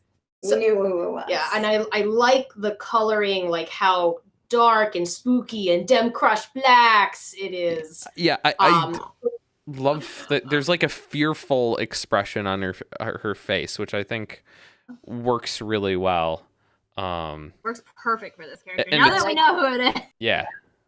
That's why I was like, this has to be from something. I was like, I can't think of a fairy situation that's so dark and like moody. Yeah. But now it makes sense. I like the spooky like half lighting almost on the eyes, but then the other eye is like brightened so that you can still see both eyes, but the other. You brighten it up. Yeah, I know. You know how to do that. I'm not sure what the photographer term is. Dodging and burning. It's called I mean, eye. Oh, okay. It's I want to touch on how I actually really appreciate that this wasn't retouched to hell and back in terms of skin. Yeah. I know you mentioned earlier that you like the shadows and stuff, the natural like ridges of our body. I don't know if that's like the right term to use, but I really like it because I feel like it adds to that kind of like really intense. Like she's tense. Like you can almost like kind of feel like what she's feeling. like you can see the tendons in her hand. Like there's some tension and there's a very like understated, like the more you look at it, the more you sort of notice the tension in the picture. Yeah, I really dig it. And I think if it had been retouched like how a lot of us retouch skin, I think it would have lost that emotion that it's giving right now, like that fear factor sort of. I do wish some of her chest had been color retouched a little bit. Her face and her torso have a very different color feel going on. Yeah. And also like there's like a couple small red spots that are they're my kind of rule of thumb is if it's something that's temporary that I as a person am not going to have on my skin a couple weeks from now. Yes. Yeah, like That's a good way to even put it. if that hadn't been retouched, just like a color change there, I think would have still kept the skin looking very natural and just kind of gotten rid of that little bit of red. But like I love the way that her face, the skin on her face and her hand looks. This was so apparently much. shot in the dark with a flashlight. Shut the fuck up. What? We've done that before. That's impressive. We did that in a That's awesome. Yeah, in a closet in the dark, and we use our prop lightsabers for the lighting. We use the lightsabers and then we use the sad lamp. Oh yeah, and then the like sad lamp? the lamp that you like use for 10 minutes every morning when you live in New England and you only get an hour of sunlight every day. Oh my god. I'll pretend I know what that is, but sure. That's how that works. You live in Wisconsin, right? You should be using one of that. That's like the north. That's like the far north. I'll have to Google this. So for feedback, go back to the photo real quick. The only thing that I would suggest is like down near her shoulder, there's like you start to see some of the gunk in the background. Yeah, that weird blue like spot. the blue, and then there's like some yellows, and I think it's just like stuff that's in the background. But like, especially considering the background is just like dark, I feel like it could have been an easy fix. It's just a little distracting. I agree. The only thing, the longer I look at this photo, I feel like I would like the shadow colors to be taken a little bit of a different direction. They're pretty. Purple would have been cool. Yeah, they're on the warmer side. They're like the kind of like grays in the background have like a bit of like a red orangish tone to them. And I think if you take it in like a cool purple tone, actually purple's exact. I was playing around with this in Photoshop. Purple is entirely where I would take it. And I think that kind of almost aids in that like creepy, almost like scared mood. I'll just quick share it. Like this is super, super basic, but kind of hopefully you'll be able to see what I'm talking about on stream here. Oh, the cosplayers in chat right now. Yeah, that's how we know that it was taken on a flashlight. Oh, I'm catching up. Sorry. You're fine. You're fine. Did a really great job. Like subtle expressions are really hard. Like they're hard for me to do, and A+. Awesome. Any other thoughts on this one? Or you guys ready for the next one? I was gonna say kudos to the cosplayer for like not trying to be really pretty in this shot, because that is something that cosplayers are scared to do, and the fact that you did that, I think is. And to the photographer too, because photographers sometimes we overdo it. So just good jobs, kudos all around on that effort. Okay. And kudos for Majora's Mask, because that's the best one. It's spooky. It's my favorite mood for a Zelda. It's not my favorite Zelda. I don't like that mood. But I dig that. I dig the hell out of the mood of that game. Let's move on to the next shot. This next one. Oh man, this next one is from Danny Medina, and let me share that Flickr link for you guys in chat. I believe this was another C2E2 shot. Let me just confirm that. Yeah. I was like, is this from BlizzCon? Is this World of... this was an impromptu, apparently hallway shot at C2E2, which this was on that Regan, since you've been, it was on the bridge there, that like sky bridge section. I don't think I actually made it onto the bridge. We like stopped in front of the bridge, and then I never went past the bridge. Yeah, like we went outside, like underneath the bridge, by the bridge, but never on it. But the lighting up there apparently is much nicer than I thought it would be. Because that's really good quality lighting right there. I mean, like when I think about it. When I think about it, it makes sense because you're getting like beautiful soft lighting from both sides. So it's like, yeah, of course it would work out. But like, and it's a really tall bridge, and so you get these big windows. So you're getting lots of that window light coming in. So I'm like, yeah, of course that's lovely now that I see it. But I just wouldn't have processed it like that before. I've shot in that bridge before, but only at night with lights. So, well, the light works really well with her coloring. Like, yes. I love how much that blue is just popping, and also the green, and then we get like the browns. Like it very is like Katsucon, honestly. Yeah. It reminds me a lot of the lighting at Katsucon. It's interesting. Nice and natural and bright and like not distracting. It's interesting because I feel like normally I would make a comment about this shot being like the background is just totally blown out. Like that like top right section is pretty much pure white. But I think there's just so much going on with the cosplayer, and the colors are just so lovely that I just kind of am like, whatever. Like it's blown out. It doesn't really bother me. And it makes her pop, so. Yeah. It kind of gives this lovely glow. Go ahead. Gives her sort of like it reminds me of like the portraits of like the video games on the websites where they don't have backgrounds. Mm-hmm. So you can really like it wouldn't work for a more naturalistic character. I also really like how because I know whenever everyone's always like, yeah, let's shoot the camera, but then like to actually angle the arm correctly so that we can really see her face and her arm and her shoulder, and we get this nice shot of the bow. It's just a very good angle for it while still being pretty tight. I think I would have loved to see it maybe a little more zoomed out, because I feel like we are cutting the bow off, and then maybe we could have centered the bow a bit more. But I think that's a... Go ahead, Sarah. Yeah.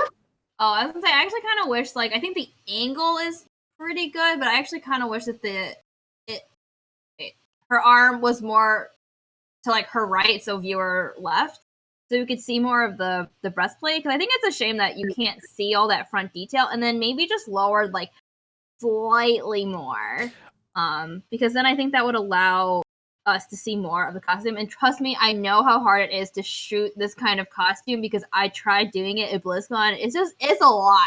It's a lot to take in. He's got this big ass bow. You got all this armor that they like can't move in. So like I get it. But... I think the other thing to me is I definitely echo that zoom out just a little bit or step back. Because, like, I'm going to be totally honest. When I first looked at this picture, I had a hard time understanding what was going on in this shot. Oh, really? Yeah. Like, I didn't put that together that it was a bow. Like, I saw an arrow, and, like, what I see her holding, I don't read as a bow intrinsically. And I don't see, like where the arrow is sitting just like doesn't quite make sense to me. Like, so like there's a lot just going on there that I'm just like a little confused about. And because it's so up close to the camera and cropped out and blurry, it makes it especially hard to kind of read logically what it is. So like, I still think it's a cool shot, but like, I was just like for a little bit, like, what is she doing? Oh, I see. She's got an arrow. Yeah. No, I agree. Yeah. Especially with, World of Warcraft weapons, they're very ornate and like, yes, it's like in the shape of a bow, but it doesn't like traditionally look like a bow. So giving more context for people who don't know, mean, I knew what it was only because I'm familiar with the content, but I guess I don't know if someone who's this is just how that bow is used. It's shot flat like that. But I would like to, if you're gonna keep the shot vertical, I'd maybe also like to, and kind of keep the shot overall like it is. Maybe have that bow at a bit more of a diagonal so you could get more of the bow in the frame. Because right now I don't know if it's not a cross. The arrow Yeah. is a traditional arrow. Yeah, I know. That's it's supposed to be held by like a normal. Yeah, so I don't dislike the pose that she's holding the bow in. I think maybe the way she's drawing the string back's a little weird, but like whatever. That's, you know, giant armor pulling back string, weird. I get it. But the problem here is that I think I'd want this shot to actually be a horizontal.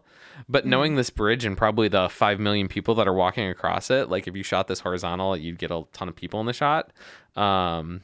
So just kind of compromise wise, I'd like to see it with maybe the bow diagonal. Which WoW character is this? Someone seems to know. An elf. Oh. Is this one of Sylvanas' sisters? Who even knows anymore? I don't know. I stopped playing after Parth in chat says it's bows and wows and they are weird and they don't get held normally. And I will believe you. I will take that. I have never played WoW, so we had to stop. Yeah, we got burned out. Well, we started cosplaying and we were like, well, we can only do one of these two things. Relatable. I do agree with the chat. I wish, like, she has 3 different skin tones going on. Yeah. And I wish, I really like the way her face looks, actually. And I know that's more makeup, so her body is probably naturally, but like either she needed to put some makeup on her ear, or the photographer just needed to. Yeah, that's well, something. It could also be the result of photos. Like, you know how sometimes things in real life look one way, and then in the photos it's like, well, it's because it treats the different surfaces different. Yeah, that's something I always try to do in my photos, though, is match the ear color to the skin color, because even when they're pretty close, they're almost always slightly off, anyways. So, but any other final thoughts on this one? No, I say considering the circumstances, it's nice. Yeah. Awesome. All right. Well, for now, we are going to take a short break, and then when we come back, we will be doing Q&A. So get those questions ready, people, so that we can answer them as soon as we get back. We will be back shortly. Bye. God, we're back. No.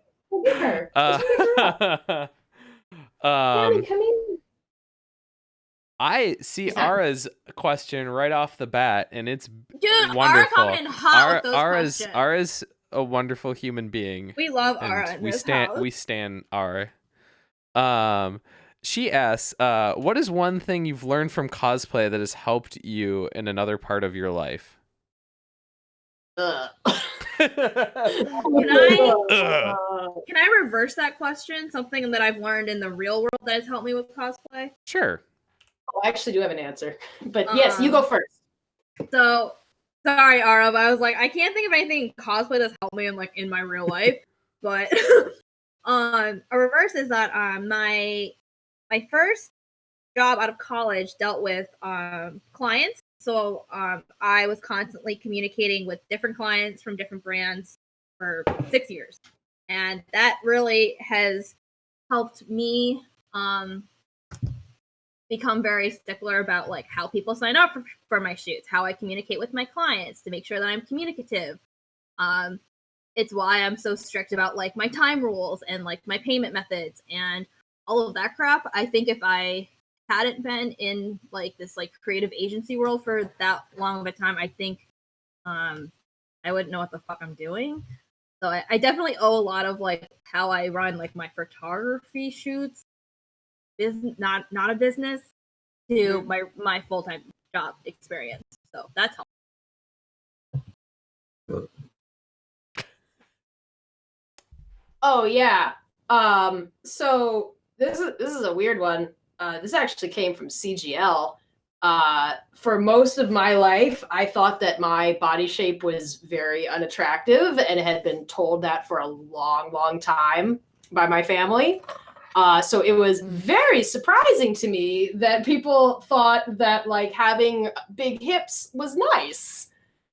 And like that came from like cosplay. So like, yeah. So like I would like never wear swimsuits in public before like I discovered that through cosplay. So it was like a confidence booster. Yeah. For you. That's awesome. Awesome. I think cosplay taught me how to talk to strangers, which is something that you have to do every day in the real world when you have a real job, is being able to like come up with like ways to have long, excruciating conversations with people. But it's easier to learn at a con because like then you have something in common. So it's sort of taught you how to like do that. And you take that into the real world. Talk about the weather. Yeah. I think cosplay photography has taught me to be more creative on the spot, like in situations where like I'm in my normal day-to-day life I often need to be creative, but like not in a very different way than you have to be often for cosplay photography, where you're like, I'm in this location, what do I do? And you have to like be quick and on the fly to think of like interesting ways to shoot it. And I think kind of thinking of shooting in that way has helped me be more quick and creative with my own like creative work. Let's see. Eric Jaws asked earlier, which is thoughts on doing multiple shoots with cosplayers doing the same cosplay. I'm assuming that means like, what are your thoughts of like when you're going like shooting a cosplay one day and then shooting a different person doing that same cosplay another day, and how to approach that? Oh, I thought they meant shooting the same like the same person costume? doing the same costume, like maybe at different cons. Well, I guess honestly it's applicable either way. Yeah. Right? I need to go read his question. He's like, yeah. Awesome doing multiple shoots with the cosplayer doing The same cosplay. the same cosplay. What's the max you think you can shoot? I think it depends. Like, if like I'm gonna just throw Fate out there. So if I was shooting like Aura and she was Saber, but she was wearing different Saber outfits, I wouldn't mind. No, but I think same cosplay, same cosplay. Okay. Oh, I'm tired. Like how do you like refresh it? I think Location. the biggest thing, don't do the same location. And for me, just in purely from like a creative standpoint, I find it kind of dull if I do the same thing with like a different cosplayer.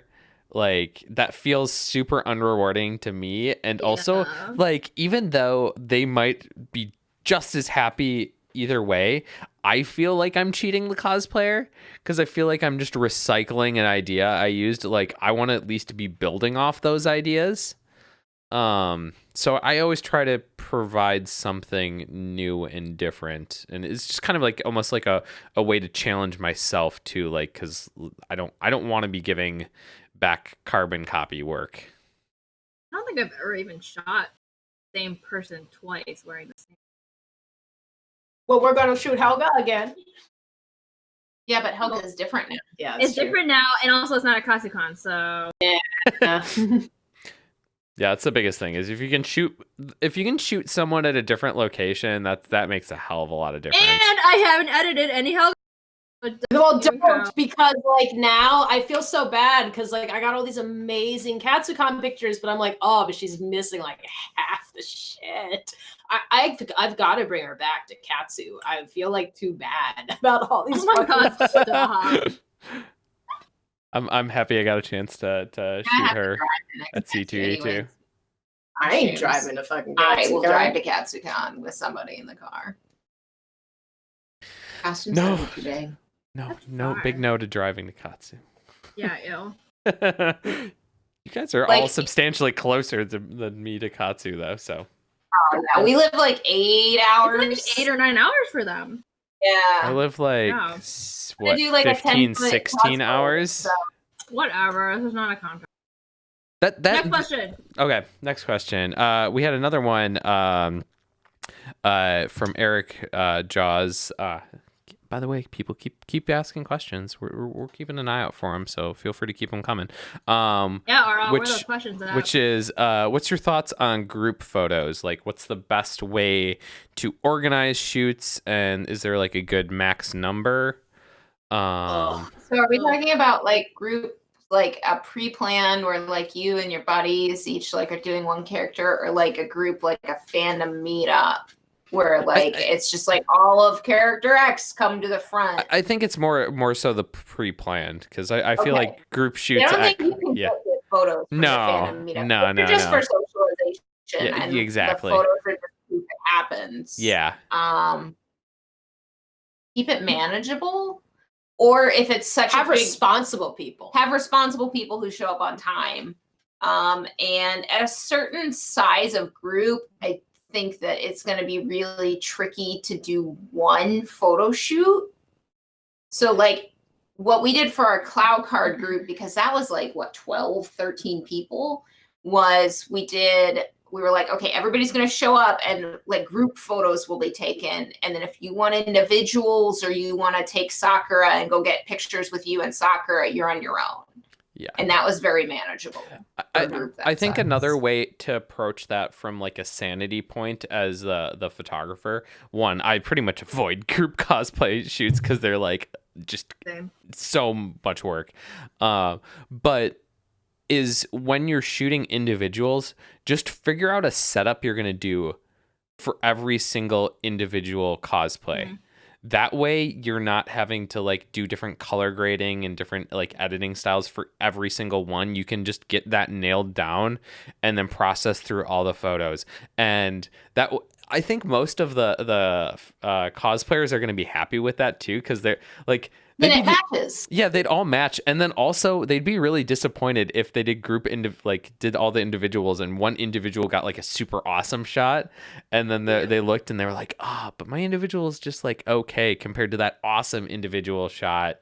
Yeah. So I have an example of that because that's exactly what I did for. This was like the last group shoot I ever did. I did Sunset Dragons like Evolution group like a few years ago at Katsucon, and it was a huge group, and I told them straight off the bat, I was like, luckily I was working with people that I already knew, so that was good. But I was like, okay, y'all are each getting 2 photos. One group shot, like within your trios or whatever you want to call them for the EVs. And then you're getting like your individual shot. And then for each individual shot, I had them stand up against like that white wall by the bathrooms on like the gazebo level. And they all got the same kind of pose. They stood there, held their prop, and then they all had something flippable. So then I had every single one of them have a flippable component, so it's not just like one person had a cool flip, everyone had a cool flip. That's not your last group shot, Sarah. Wasn't it? Shadow the Colossus.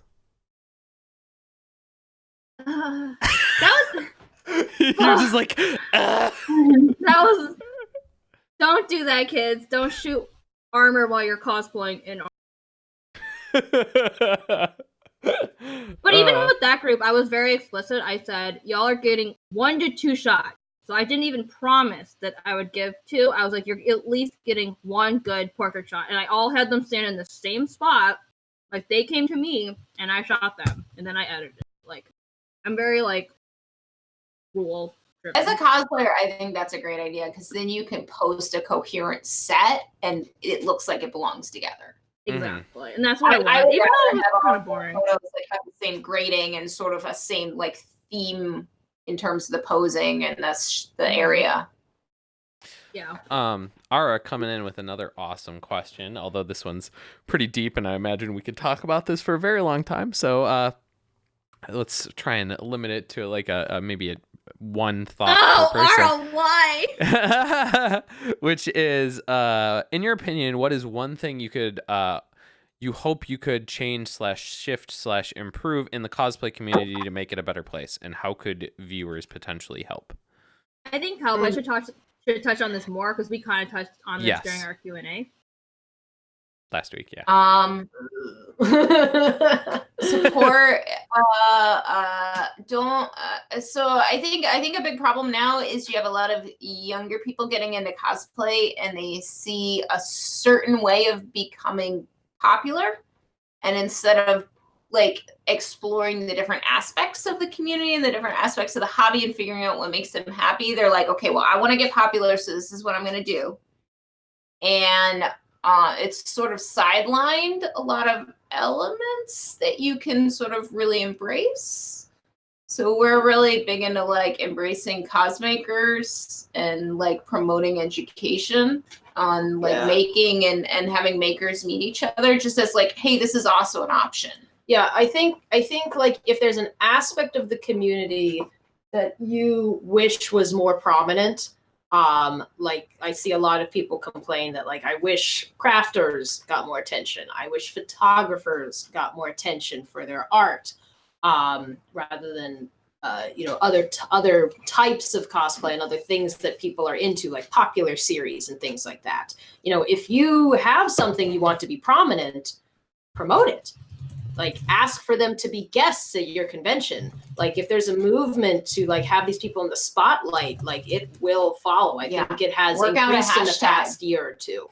Yeah. And don't be afraid to like reach out to other people and be like, hey, we should hang out. Like we threw a Cosmakers meetup at Katsu. That was super fun. It was super fun. Like way more people than I thought showed up. Showed up, and it was great. Everybody was just like, I love your costume. How do you do this? And we just spent like 3 hours drunkenly like talking about meeting. It was great. So find what makes you happy and passionate and about the hobby, and support other people who are like-minded like you, because like if the people in the community don't do that, it's not gonna just naturally happen. Totally that, because I feel like you really need to take initiative to make the things that you want happen in the community, because otherwise they like a lot of the people in this community like we're pretty passive people, and that's not necessarily a bad thing per se, but like oftentimes we'll see things that we want to like keep going and keep improving, and then we'll be like, oh, that's awesome, but then if you don't do anything to contribute to that, then it just kind of like dies on the vine. And you got to keep things that entirely echoing what you guys just said. Just keep things that you enjoy, keep them going, support other people that are doing the things that you like. And man, make the people that you are happy like following their work, just let them know. Like that is like one of the like greatest little joys that I think a lot of us get, is when someone's just like, oh my God, what you're doing is so awesome. And like, just those words can like tickle you so much, and just be like, and urge people to continue putting out the work that they're doing. Cause in this world of social media algorithms, sometimes like it can be lost in the idea of trying to reach as many people as possible is more important than like small, like minor effect on a great number of people versus a great effect on a minor number of people. Like which one of those is more important? And I would argue having a great effect on a very small amount of people is way more important than having a lot of people that just care a little bit.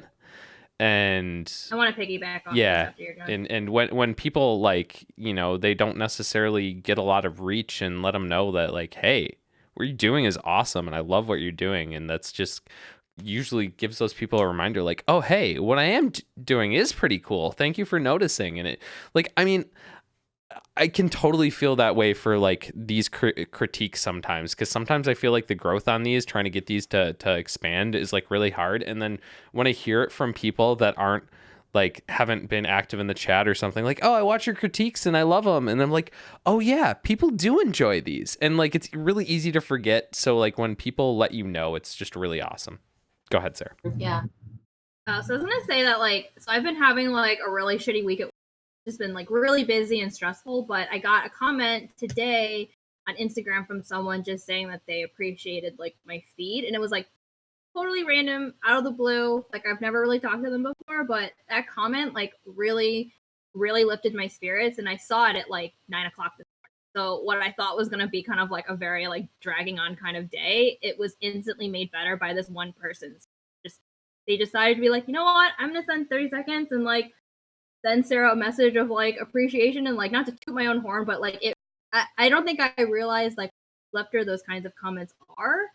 So I definitely want to reiterate that do that. Like if you appreciate someone, you should say it. And another thing I've noticed is I've become a little more active in the cosplay community in Japan specifically. And I've noticed on Twitter that they're very supportive of each other. They're constantly commenting on people like they'll post a photo set and they'll be like, "Oh my god, I love this. This is so cute." Like just like really basic comments. Whereas like I notice when I post things, like I don't get any kind. It's more about the retweets and the likes, and not necessarily the interaction with the people who are posting it. I kind of wish we did more of that. So I try to comment now, more, like media, like social media posts, just to show that I'm appreciating someone. Because at the end of the day, like clicking that like button or hitting retweet or whatever, like you spent like a millisecond doing that. You're not putting a lot of into it. So just spending like a little more extra time doing that is like it can make a world of difference. Like when I experienced that this morning, like that seriously made like my week. So I think my favorite compliment that we get is when somebody comes up and are like, "You guys inspired me to like work at craftsmanship more. You guys inspired me to try out like a new technique." Like that's like more than like followers or prizes or whatever. Like that's like, "Yeah, you bead, girl. Show it to me. Send me pics." Hell yeah. I think we missed a question from Cassie a little higher up.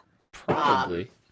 She asked, what are your favorite ways to show off little details of the costume, like in beading or embroidery, cool buttons, etc.? Like I guess how to show that in a photo when something's really detailed. I like taking detail shots. It's weird because a lot of people I work with like kinds of shots. I worked with a friend at Katsucon and she made these like super ornate costumes for Idolish 7. And the work that she and her friend put into these just so beautiful. And you know, I asked, I was like, is there any I learned this, was it Riley who brought this up? It was like to ask client like what are they it was Riley of? or Chad's yeah, photo. So I've started asking cosplayers when Riley I work with them. So cool. We fucking love Riley in this house anyway. Yes. But one of the best things I've learned from her is to ask her, like, what are you most proud of about your costume? And then I try and make sure I capture that component that they've made. Like, because we spend so much money and so many hours and a lot of dying on the inside making costumes. So I try to get detail shots. Even if they don't really want it, I'll still give it to them anyway. I feel like you don't realize you can appreciate that until you get it. So. Mm-hmm. Awesome. Well, thank you guys so much for sending in your question. Okay, Ara she says, I have anxious feelings like I don't want to kiss ass when I want to leave a heartfelt comment. Again, I think it comes down to tact, like how you say it. Like the way that the girl who messaged me earlier this morning said it, I didn't see it as her kissing ass. I just saw it as being very, very genuine. And I've gotten comments. I'm not going to deny that I've gotten comments clearly trying to kiss my butt because you just want me to take photos of you later. Like it's really easy to tell. Yeah, it's pretty clear when someone's trying to kiss ass. And I think we worry a lot about whether it comes across that way or not. But like most of the time, if it's coming from a place of you being genuine, you're fine. Mm-hmm. Yeah. Also, Ara, you of all people, you're fine. Yeah, you're like one of the most eloquently spoken people I know. You're fine. Yeah. Okay. You guys ready to jump back into the critique? I don't know. We may have missed I could some talk about that topic literally. Oh, totally. There's so much more we can dig in. We need another Q&A. But such is life, and we have to keep on moving on if we want this critique to end sometime in the next decade. Although there is one good question. Go ahead. This will be the final one. Then we gotta move back on a critique. I gotta go get it. It's like way the hell up here. Oh god, I gotta scroll so far up. Okay. Which one? It's what is your opinion on older cosplayer like over 30? I'm 40, you guys. I'm a magician and I'm 40. I'm 900,000 years old. Oh my god, you're so old.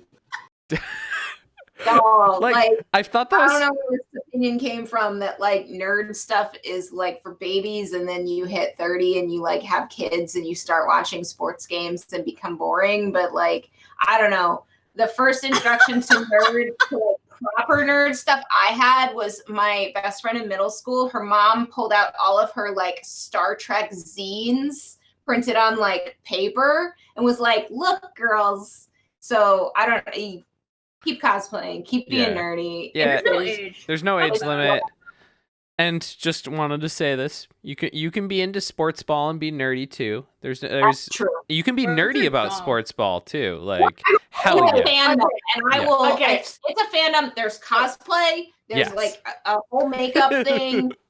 You remember that girl? We were at Dragon Con one year, and that girl was there for like the sports ball game, and she had her team colors, and we were in body paint, and she was just like, "Where did you get that?" Like she was drunk, but she was she wanted to compare so that she could do her team colors Oh, that's better. cute. It was so cute. Were we You in remember that, girl? Homestuck? What were No, we we were in like Warcraft. It was like when we were staying. Oh in that, God! It was like oh that first year when no! we were in the offsite hotel. Oh. You remember that? She That was was like a wasted. Bad costume. But she had her like team colors, and she wanted to know all about our body paint. That's so funny. It's That's so amazing. But yeah, no, I would say we're like, especially like the group that we have here in terms of like the con community, we're all old folks. Like, keep it going. If you enjoy it, like, don't let age stop you. Like, Like if you financially can't do it, that's fine. If you're sick, don't do it. Like age does not matter. If everyone over the age of 30 stopped cosplaying, there would be no knowledge in this community. Who do you think is writing the future? You guys. I look forward to your book. It's coming out this summer. You gotta make all them Kiyosaki wigs that apparently you aren't gonna shoot. Wait, why? You're not going to Colossal Con! Oh yeah. Oof. yeah, that's a big mood. Come No one to got. Yeah, there's DC. there's a lot of reasons why Colossal Con's not happening this year for a lot of people, but it's a bummer. Like I'm like fine with missing it, but also super bummed at the same time. Are you going to Dice Show? Ish, are you going to Dice Show? Well, Maybe. yes. Yes. I'm making a funny face because I don't know why you guys are going to Dice Show, but like that would be. Where is Oh that? well, I can take a guess now that I think about it, but like I don't know what you're talking about. You didn't say anything, I imagine. Okay. So like, Maybe we'll see you there. yeah, I don't. Wow. I couldn't imagine a reason why, but like whatever. Okay, well let's get back to critiquing some photos now that. Ew, no. We gotta talk Uh-huh. tea. I'm kidding. Oh God, that's our other stream, Sarah. Should just call that stream tea time. Oh fuck, we should. Whatever, the internet hates me anyway. Yeah. It's fine. So this next photo is from Flashcard Photo. Sarah, do you want to start us off on this one? I didn't. You're just Cool. like, Very pink. No, I was like, these colors are super fun. I like how with the I know it's called the KDA cosplays that people are getting like more adventurous with their color grading to kind of like play off of that like whole K-pop vibe. Because you watch a K-pop video, colors are pretty fucking crazy. So I really like that they changed because this clearly the original color of the building was like white at one point, but they incorporated the purples from the tails. And I think that's really, really cool that they did that. I also think the background is actually pretty interesting. Like, I like all the lines that it's creating, and it's the way that it's framing her is like pretty nice. Trying to have any like initial like things that I would fix right away or recommend. Because overall, I think the image is very nice. The colors are nice. Her pose is cool. The tails look pretty good. That's a lot to take into account when you're shooting an Ari cosplayer. So kudos to you for managing all of that. I think if She's anything, Off center. she is a little off center. Like Yeah. the framing, I think could have been centered. This is an example where like the photo needed to be centered because everything else in the background is really like symmetrical. Mhm. Yeah. It's wish so trick. I also kind of, it doesn't like totally bother me, but I kind of wish she stood out from the background a little bit more. I think it's a little monochromatic for my liking in terms of like tail color separation from the background. But I'm not. Again, it's one of those things I would have had to experiment myself and figure it out. What color would you have done the background, like a green or something to contrast the purple? I would have contrasted the purple. I actually like the purple. I just think it I don't needs mind the more. purple either. So I think the problem is it needs more color variability because Yes. like if you It's look at the monochromatic. background, it just looks like it's almost like it's monochromatic. Like it looks like it's just that single purple. And I think if you varied like the purple more from like the shadows to the highlights, it would just read better.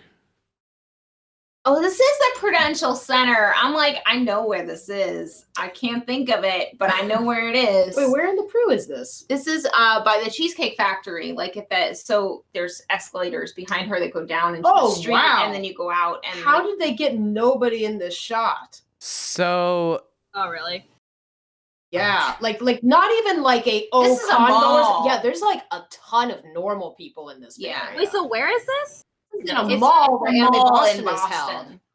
Oh, Anime Boston? Oh, I know what you're talking. Okay, I know This what you're is talking. maybe it's angled.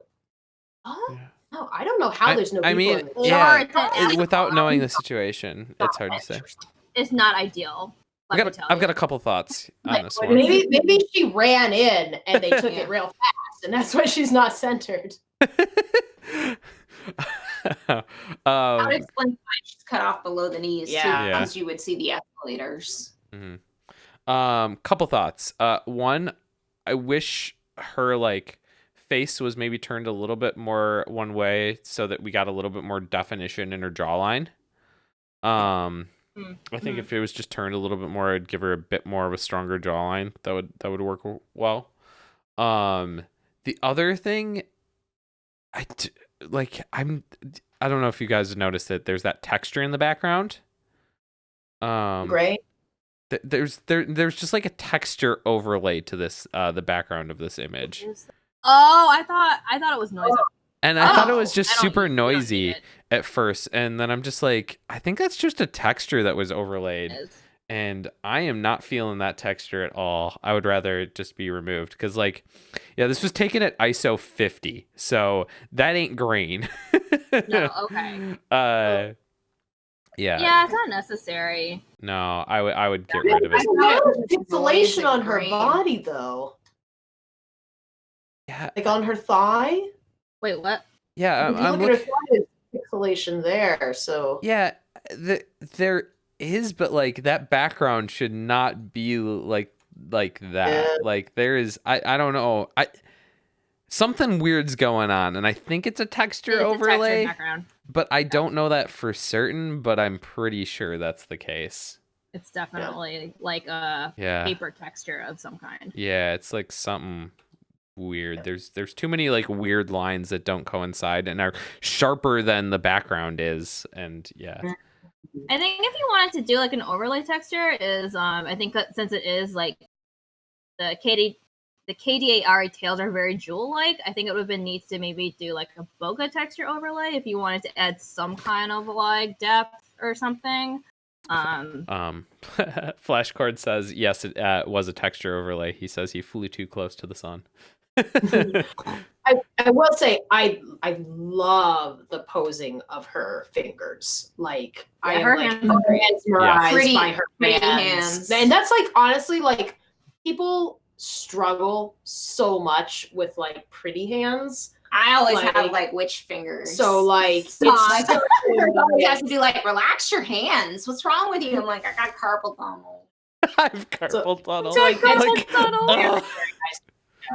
Yeah, her hands are really pretty.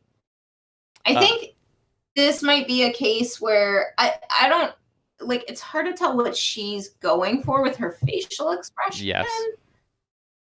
a little bit. I don't know if maybe like suggesting like, hey, like smile. Well, I or- think or the just suggestion of trying a turning couple her head a things. little Yeah, would that might have probably also help that. helped. Yeah. Yeah. It's just a little hard to figure out what she's going for with it.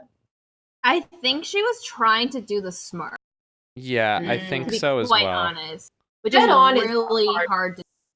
Yeah. Like turning a little more, like I always do the dead on thing, and then I get the photos back and I'm like, I look like a fool. I should have done this. Yeah. So, Her general body composition is really, really good. Yeah. mhm. So Like she looks so relaxed also with the hands up like that. I just really like the posing a lot. Do you think her? Maybe it's just me. Do you think her arms are too? I feel like they need to be out a little bit more. I don't know. She seems kind of. They do feel a little bit close to her. I think it's honestly because her torso is so straight onto us.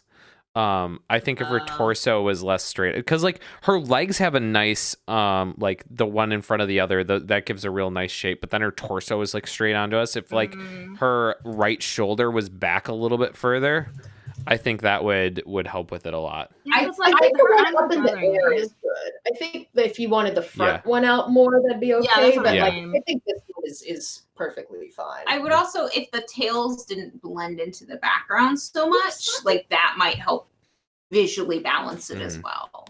Agreed. Another thing I think you could get away with really well in this photo is adding some sort of fake lighting or flare. I feel like this photo's so bright that it's really calling for it. So that would be something that could be fun to play around with. That'd be really cool. I agree. That's what I was kind of getting at with the bokeh. Oh, okay. Yeah. I Just didn't put know more that's what bokeh you in meant. it. Need more bokeh, bro. Just like don't eat when you're taking photos. Don't even focus on the cosplayer. Just like entirely out of focus. It's all bokeh. Daniel Abrams this. Let's move on to the next shot. So this next one is from God, I pronounced this last time and then I like, God damn it, now Akaria? Akira? Ekaria? I'm sorry. Oh my god, I'm sorry. I'm sorry. I'm pretty sure I did the same exact They thing. even spelled it out for us phonetically last time too. Yeah, I know, and I feel We're terrible stupid. because I'm stupid. Yeah, like, yeah. Ekaria. Akaria. Okay, cool. I almost pronounced it wrong even still. Jesus Christ, I'm a failure. Cowbutt, do you guys want to start this one off? What I like about this is I particularly really like that you can see that line of her body through her dress, like that really pretty shape of her thigh, and then also how like clearly you can see the beading on the dress. Like it jumps out a lot, like the particular detail of I don't know if that's beading or applique. I think it's applique. It might be rhinestone applique, yeah. But I like how the contrast sort of does help you see it, and I do like the overall like silhouette. Like her arm is very pretty. She's got pretty fingers. Which lead into this like nice. I sound like a creeper because I'm like she's very beautiful thighs, but just, like, the shape of it is very nice. Also, I don't know why, but I really like the shade of her lipstick against these blues. Like that's I don't know. Such contrast. It's great. Well, and it's also like it's like red and blue. You think, gross, but like there's something about like the shade of red that works with it really it's well. Very pink. Yeah, and I don't know if that's been altered. But like I think it works as like the only pop of not blue in this photo, basically. Yeah. I do think there's parts of it that are blown out a bit that are a little hard to see, like the white of her hair and the cape back there. It makes it almost difficult to see the outline of the cosplay. So I wish the whole thing had been taken down just a little bit. There is a large amount of this photo where there is no detail. So yeah, it just makes it a little bit hard to see. The other thing that I think for like the next time for shooting would be helpful to like, and again, this kind of harkens back to not being afraid to pose your model. Some people naturally slouch. I do this constantly. She is slouching a I, little. and like to remind your model, oh, kind of straighten your back up. Maybe try a new pose, or if they're tired, like I'll sometimes ask people to relax and then strike the pose again. But like I think that would help with the round of her shoulders, like because I love the way everything from the waist down looks a lot. I just wish her shoulders had been like a teeny weeny. I always tell cosplayers to just roll their shoulders back. That usually helps fix a lot. Something that I'd say is like in the entirety of the background, I don't mind the overexposure. I think that's fine. It's just that overexposure on her, like you're missing so much of her cape. It's just a bit too much. I'll screen share for the sake of this. I just did this real quick. Everything in black. I'm not gonna lie. I thought that was. You thought what? Sorry. I thought it was like a wing. I thought it was a wing, like a fairy version of these EVs. So everything in black has is totally white and clipped, and like I said, in the background it's fine, but like you're losing like the side of her arm, her like the highlight on her wig, the entirety of that cape, like yeah. There's like a whole other ear that sort of disappears, unfortunately, into the white. Yeah. Oh yeah, like I didn't even notice it that you were essentially missing like almost completely one ear. Yeah, I missed that too, actually. Yeah, I'm just like because it's pretty much gone. I will say it kind of reminds me of like, you guys remember like Space Channel 5, like the kind of like really contrasty, like where it was just cell shaded. Yeah, it kind of reminds me of that. When you first said space, I thought you were gonna say Space Jam, and I'm like, where is she going with this? I was like, where is this going? Evie's gotta play some b-ball. She's got the bunny ears. She's ready to be on the Looney Tunes team. I saw a Lola Bunny mascot, but she was wearing one of the sexy Japanese masks. No! Curse. Damn. And everyone was clapping. So it was just nightmare upon nightmare. Yeah. This is like some therapy shit. Yeah, I just wish they'd gone a touch softer with the overexposure, at least on her. Yeah. That's really my biggest gripe with it. Other than, I mean, I like the soft feeling of it. Yeah, and the color toning's lovely. Colors are nice. You've got that interesting like teal towards the center of the photo that gets kind of more desaturated along the sides, which I think is really cool. I like the background, honestly. It is very exposed background, but I just wish she was we could see a little bit more of her. I'm not sure if I'm super in love with like the bokeh overlay. It's pretty hard to even notice it.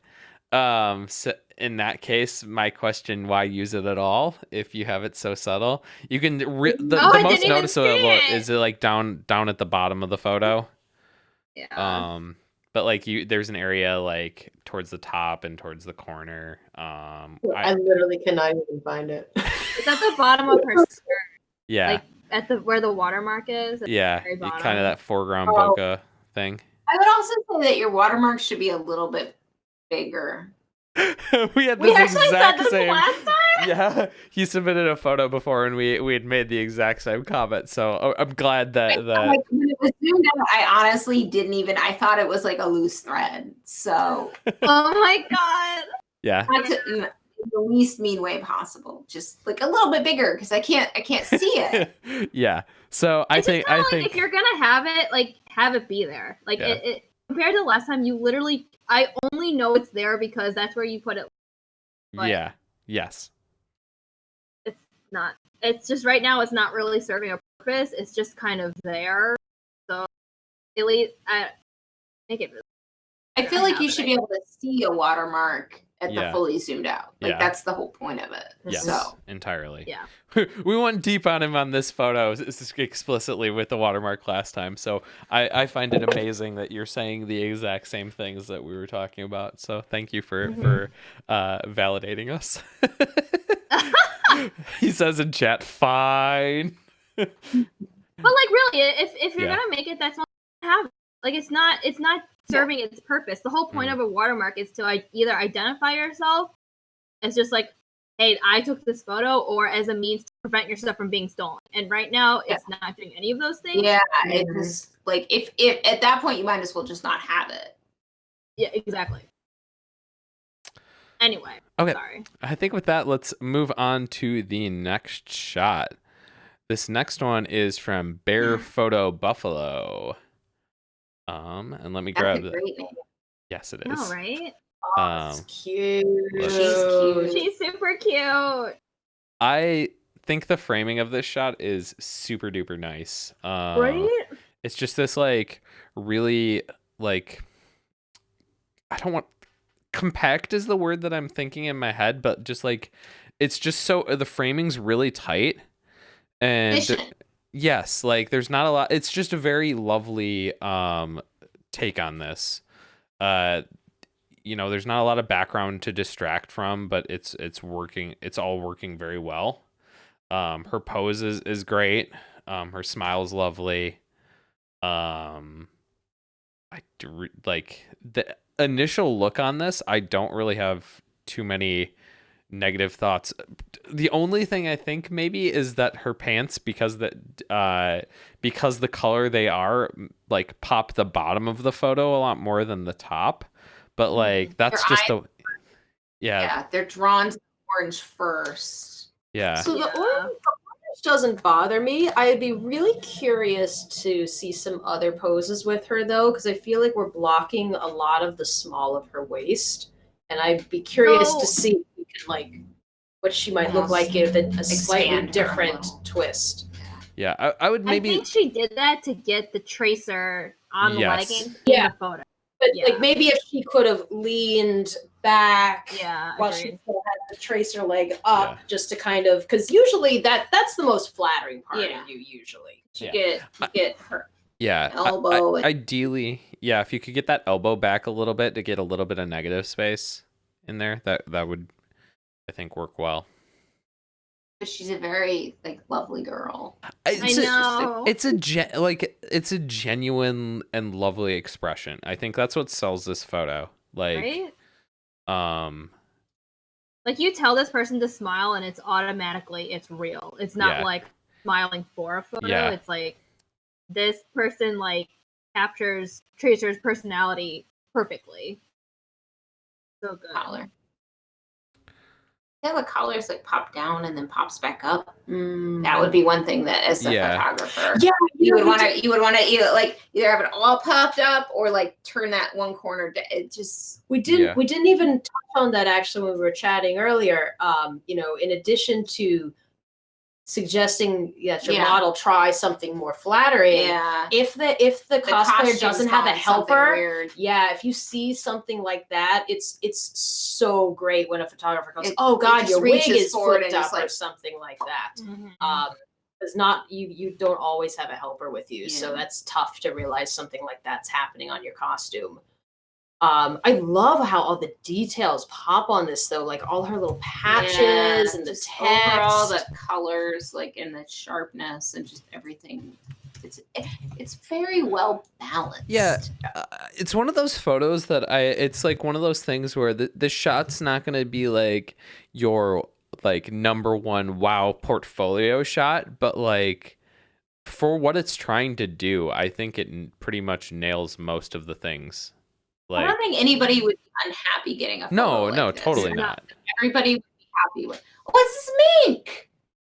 Oh, I know this girl. Sorry, I just realized who the cosplayer. She looks really different when she's not in a Pokemon. She looks really different in this photo. Wow. Really? Yeah. Very, very different. I'll look her up now.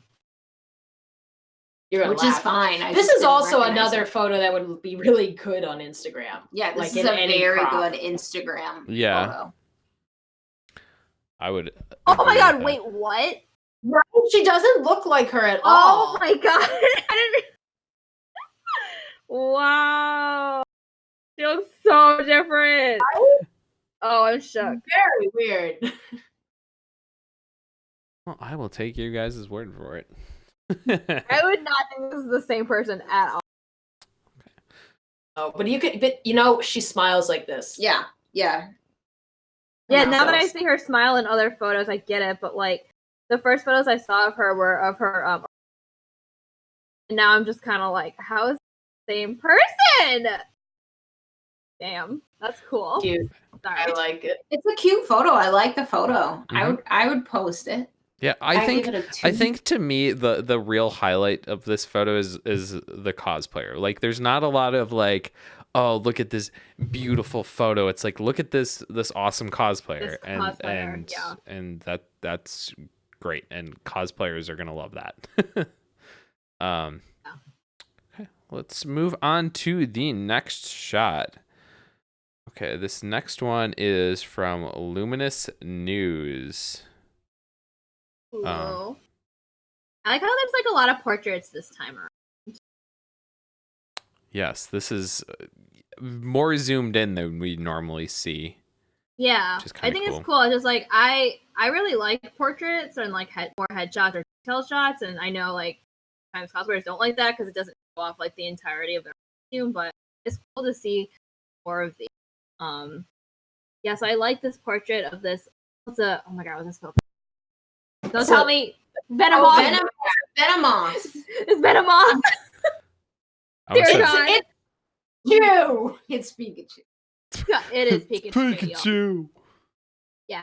No, I really like that they went like a portrait style for this shot because there's so much detail in the headpiece, and I really love Claire's makeup too, and you can't like capture all of that in one photo. So I think that's a really good like creative decision on like the photographer's part. Maybe also wanted it as well.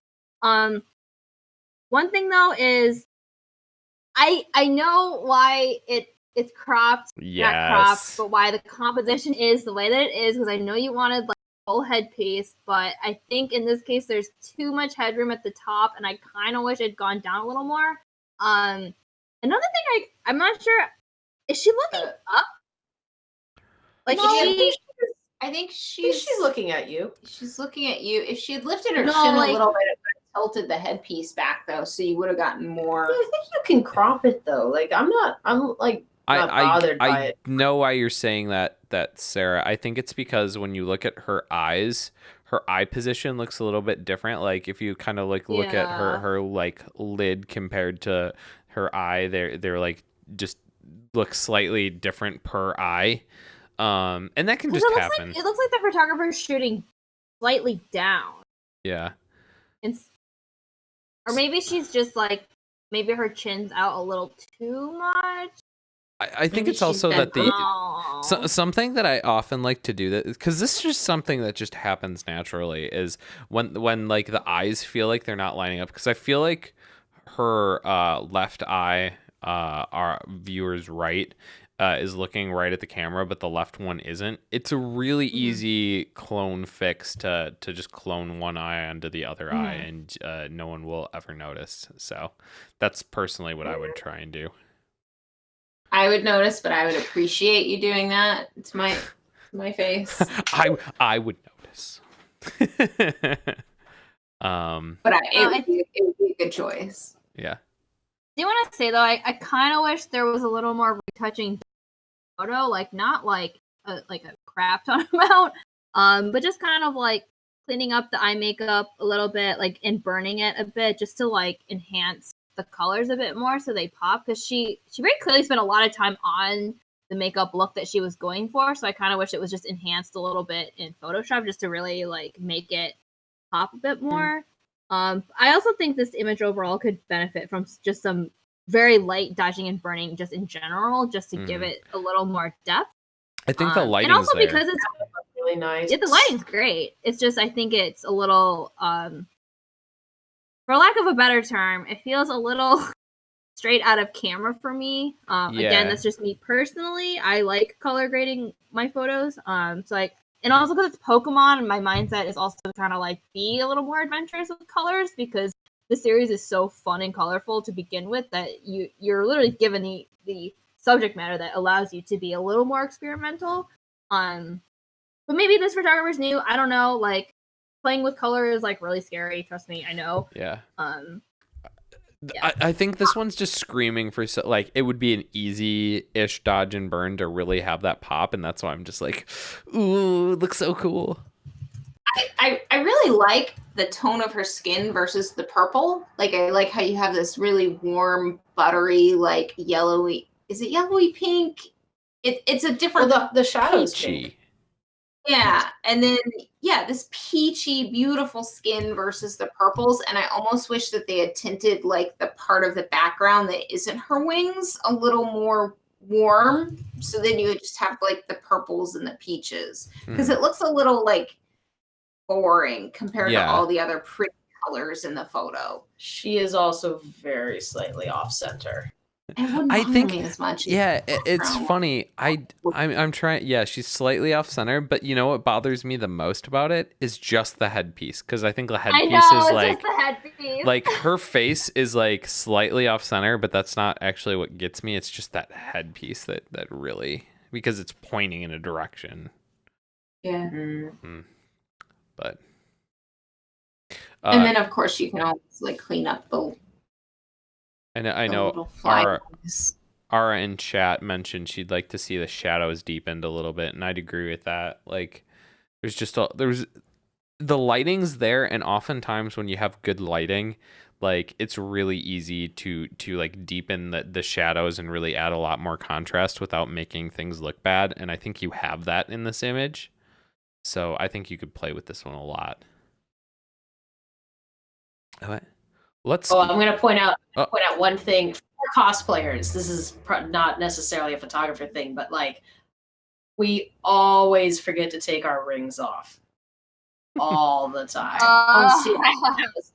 It because it's such like it's so obvious that you can see it. No, I think that's her wedding ring. Oh yeah. That we have gone through entire shoots. Yeah. And like Isla realized she had her engagement ring or her wedding ring on for the whole time. The whole time. Yeah, it's interesting because I think it's a personal choice too, because like some people like to keep it on anyways. No matter what. So maybe as a photographer, it's just worth saying, Photoshop like, it out.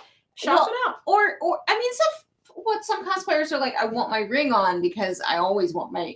It's worth just saying, like, hey, you know, your ring's still on. Did you want it on there? Yeah. It's a good way to put it. Yeah, to just frame it as a question. Because sometimes people forget, but then there's some people who are very particular, and they're like, no, my ring is like a part of me because it's who my identity is, and like that's fine too. But whatever it is, you just want to make sure that that's what they're intending on doing, I guess. Awesome. Maddie asked if she just asked if her photo had been done yet. Yes, we did it earlier. Just letting you know. Let's move on to the next shot here. This one is from Nicoswar. RKDA. That is Cowbutt Crunchies, you guys want to start off on this one? Yeah. So first of all, anytime there is more than one human being in a photo, it is harder. So like I dramatically. I really appreciate it when photographers vary the height when there's more than one. I like the poses. Yeah, I really like bringing one girl low and then one up high, and you can still like really clearly see both of them. Like they're both very good poses, and they're both very interesting, honestly, and they're both very natural. Like I think both these cosplayers are really good at posing. I wish the lower girl was like almost mirrored, like doing the exact same pose, but she was on the sort other of side. Mirrored. And then nice, the center line of the photo sort of in that like divot between them. I don't know why I interpreted that wrong, and I thought you were saying both cosplayers should be mirroring each other in that pose, and I was just like, I was like, really? And then I was like, oh. I like the general composition, but like they're both sort of facing the same way. Yes. Yeah, totally. I just realized I was being dumb. But I really like the punchy colors on this, and like I really like the green behind them. Well, like, it's a reflected. I yeah. like the whole background. I like the weird people in the reflections and the coffee shop. It's very urban. So I have a question for you guys on that. So, so that's a reflection. We're seeing. Oh, never mind. We must actually be seeing in to the coffee shop. Must be inside. I'm like, I was like, how are we reading that? That should be reversed. Is the image? Oh, it must be inside a con center. No, because it's inside. Because we can read KDA on the hat. Oh, fuck you, right? That's why I was just like very confused. Wait, I'm confused though, because you can see the chairs though that are clearly inside. So it's like a combination of reflections and like internal signage. This is insane. Yeah. Oh, my mind hurt. Yeah, I know, because I doubt anyone was taking the effort into like fix the great coffee to flip it to be the right way. I really like how like weirdly... Oh, it's inside the building. Yeah. Why? I'm so confused. Very LA. Yeah, it's super LA. Like those aquas just work so well. Like the aquas and the greens in it. I just really like the colors in this a lot. I would agree with that. The one thing that's throwing me off, and maybe it's just the case that for the Ari, she only has the one tail, but I'm used to seeing like more tailage with Ari, and just seeing the one. I don't know if that's the case where that's the only one. So in the video she either has one or she has all nine. Okay, so, maybe. But for majority of the video she has. Okay. Then that helps, because maybe normal. I'm just not used to seeing that. So okay, that makes sense. Yeah, I mean it's not normal to see Ari cosplayers with one tail, but in this video, majority of the time is one. So with that Ari cosplayer, this is another case of like just some mild posing would fix. Like her shoulders are really far forward. Just roll those back, and her pose is gonna look a lot more natural. And then her neck is pulled back a lot. If she can just push her chin forward and out a little bit more, her pose would be a lot more on point. I also kind of wish that the cosplayer in the front wasn't blocking so much the Ari. Like maybe if she was just, or if the Ari just stepped one step back and then rotated her upper body towards camera a little bit more. I don't. Would be nice. Yeah, I don't know what kit you have in terms of like camera lenses to be able to shoot this, but for me, like the ideal situation where you're shooting two people like this is to shoot very telephoto. Because right now when you have this, by nature of, I'm trying to think of what, this is shot in an 18 to 55 millimeter on a crop sensor, so it could be anywhere from that range. I imagine it was probably around like 25 to 30 millimeters, somewhere around there, because it's got it's not super wide, but it's wide enough that you're getting that like distortion where the front cosplayer is much larger than the back cosplayer. And if you can do, the more telephoto you can get, the more you're gonna erase that effect. So I don't know what is accessible to you. So like for me, I would have moved the Ari a little bit more to the right of the photo and then pulled them a little closer so that their size would be more of the same.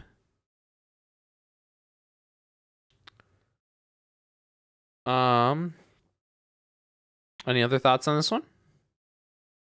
No, I do definitely agree about moving her head a little bit so you get a bit more definition in her face. Generally speaking, I feel like when I try to avoid it where the chin is directly on center to the neck, because I just don't think that's very flattering unless you have the light to create a strong definition between the neck and the chin. So that's my 2 cents on that. I do like the overall like feel and the atmosphere. It's very interesting. Like I feel like I don't see this type of photo a lot out of cosplay. It looks like a street fashion shoot, which works super good for those characters. Absolutely. Super good. It's super good. You guys ready to move on to the next photo? Awesome. So this shot is the last shot of the critique, and this one is from Eric Jaworski Photography. I know I saw him on chat earlier. And let me grab the Flickr link for everyone. This is Is this Ganon? Yeah, Yes. that's what I was thinking. I'm like, And is this It's man, Ganon. being like a shitty, sloppy Zelda Sam here? I think No, it's it's definitely Ganon. yeah, it's Ganon. It has to be. That headpiece and that. Yeah.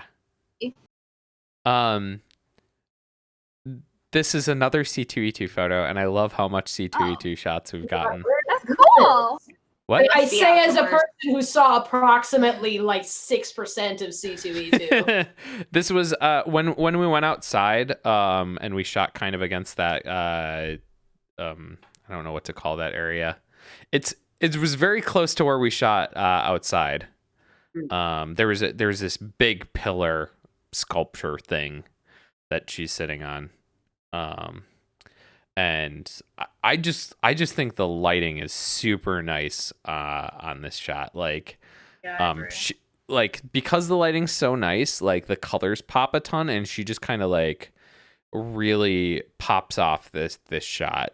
I love her attitude in the Yes. photo. Like, if that is not a female version of Ganon, I don't know what is. Yeah, no, her So facial expression is super good, and like the general way her skin and like the processing colors on are the so colors on her nice. face Yes. has been done.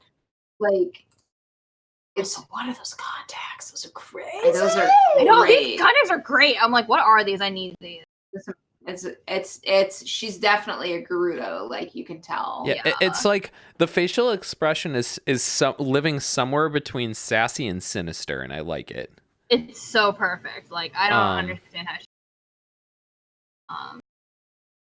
I do kind of wish she was kind of like I see this a lot when people sit down in armor. It's like they're not necessarily like, it's not the slouch, but it's like they need to prop up a bit more. Do you know what I mean?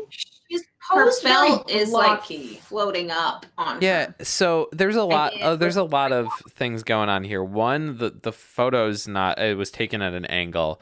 Two, her body's at an angle, and three, the cape is being held up. So like you've got that, like all these different things where your brain's trying to read it, and it's a little weird. Actually, Yeah, I just feel like I wish she was just a little.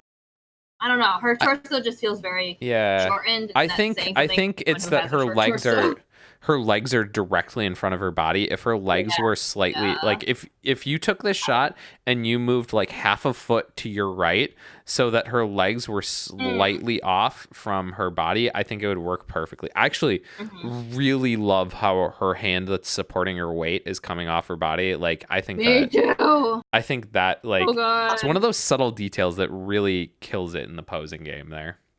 Honestly, I'd be so curious to see her turned entirely to the side, and then this same expression like turned towards the camera, like over looking at you. The one thing I don't like about the arm is that you don't see either of her bracers in a way that shows them off. Yes. Like on the I one would you have turned see, it in a little bit.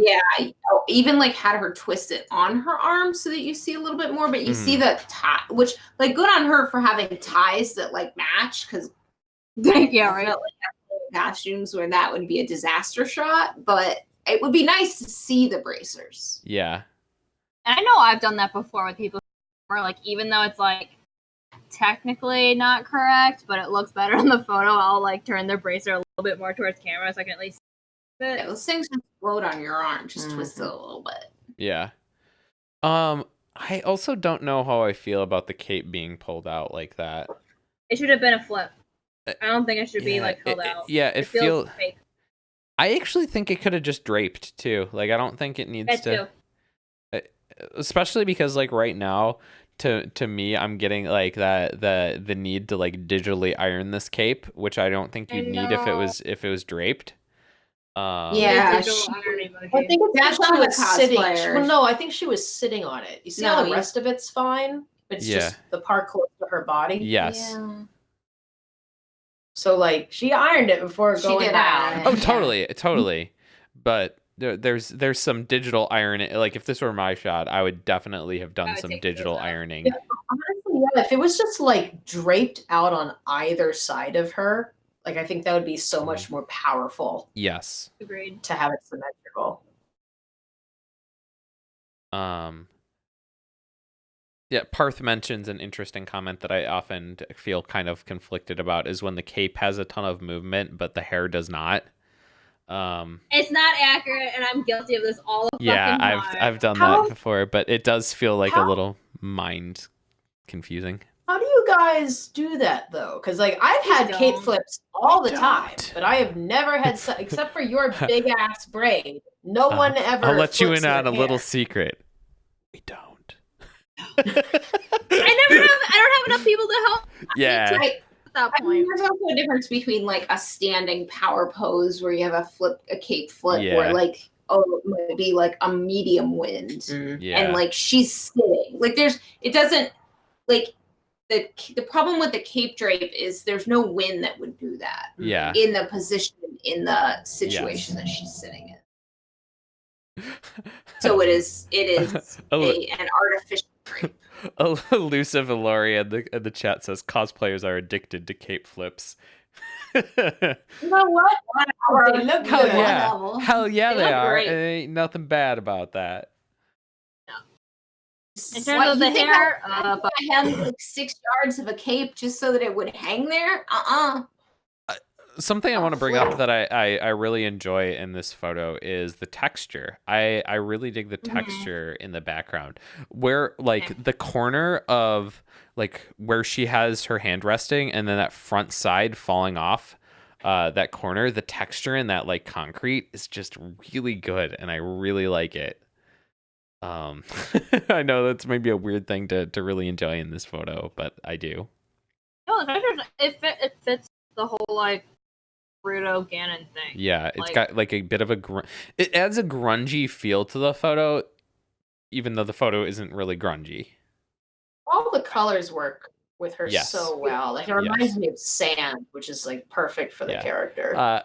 Eric submitted a handful of photos now, and I think this might be my favorite he's submitted. I really dig this shot. Yeah. Yeah, I like it a lot. You guys, any final thoughts on this one? Great power photo. Like, awesome. Damn. Awesome. Well, that wraps up the critique for this week. Thank you, chat, so much for being a part, and thank you to those of you who are submitting photos. We could not do this without you submitting. That would make for a real awkward stream. I also want to give a huge thank you for Cowbutt Crunchies, Reagan and Scone for being on. It was super awesome having you.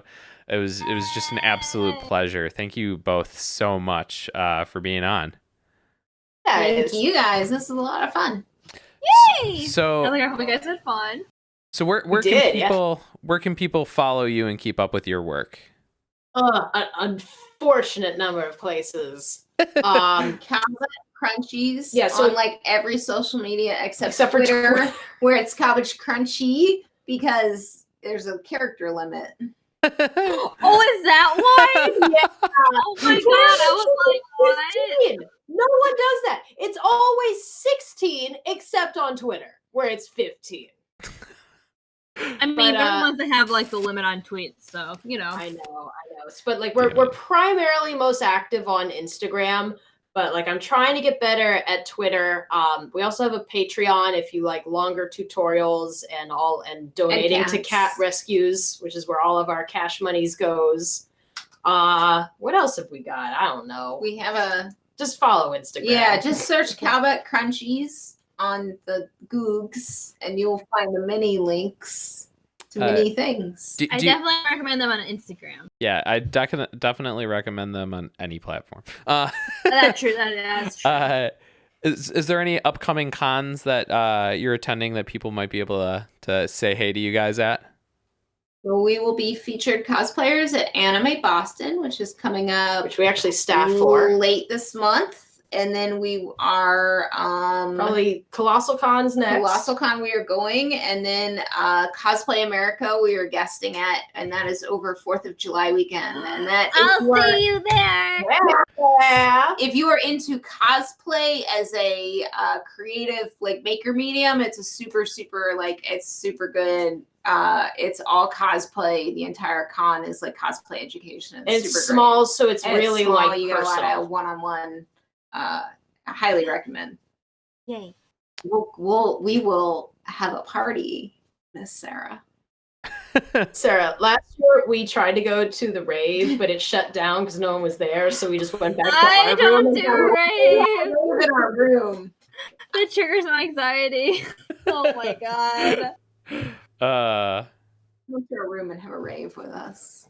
Okay. It's the dumbest shit. room rave. I'll bring gin. I'll make It was We had our like a phones. Like, nightmare. It was an absolute nightmare. I'll come. I'll bring a sad lamp. there we go. You should look into that person who I lives very far I north. literally have a tab open waiting to look into this when we're done. It's a real thing. It's a real thing because we don't get any sunlight in the north in the It winter. makes you less sad. and then you get like that seasonal depression. Actually- where your body's just like, yeah. For whatever reason, I actually don't suffer too much from seasonal depression. So, but Me Well, then neither. you I'm don't used to snow. yeah, I actually like winter. I'm one of the weird ones. Ew. That said, I'm I ready like for it to be fall. done. Ugh. Fall's my favorite. Sarah, where can people keep up with your work? Instagram is my main thing. Twitter, if you like shit posting, whatever. And then I've also started a Ko-fi. I don't know how the hell you're supposed to say it, but I'm starting to post Coffee, isn't it? coffee. Yes, you can buy a coffee with it. Oh, I No, it's see. a coffee. Okay, so The coffee. Coffee. I started that because I started doing more walkthroughs.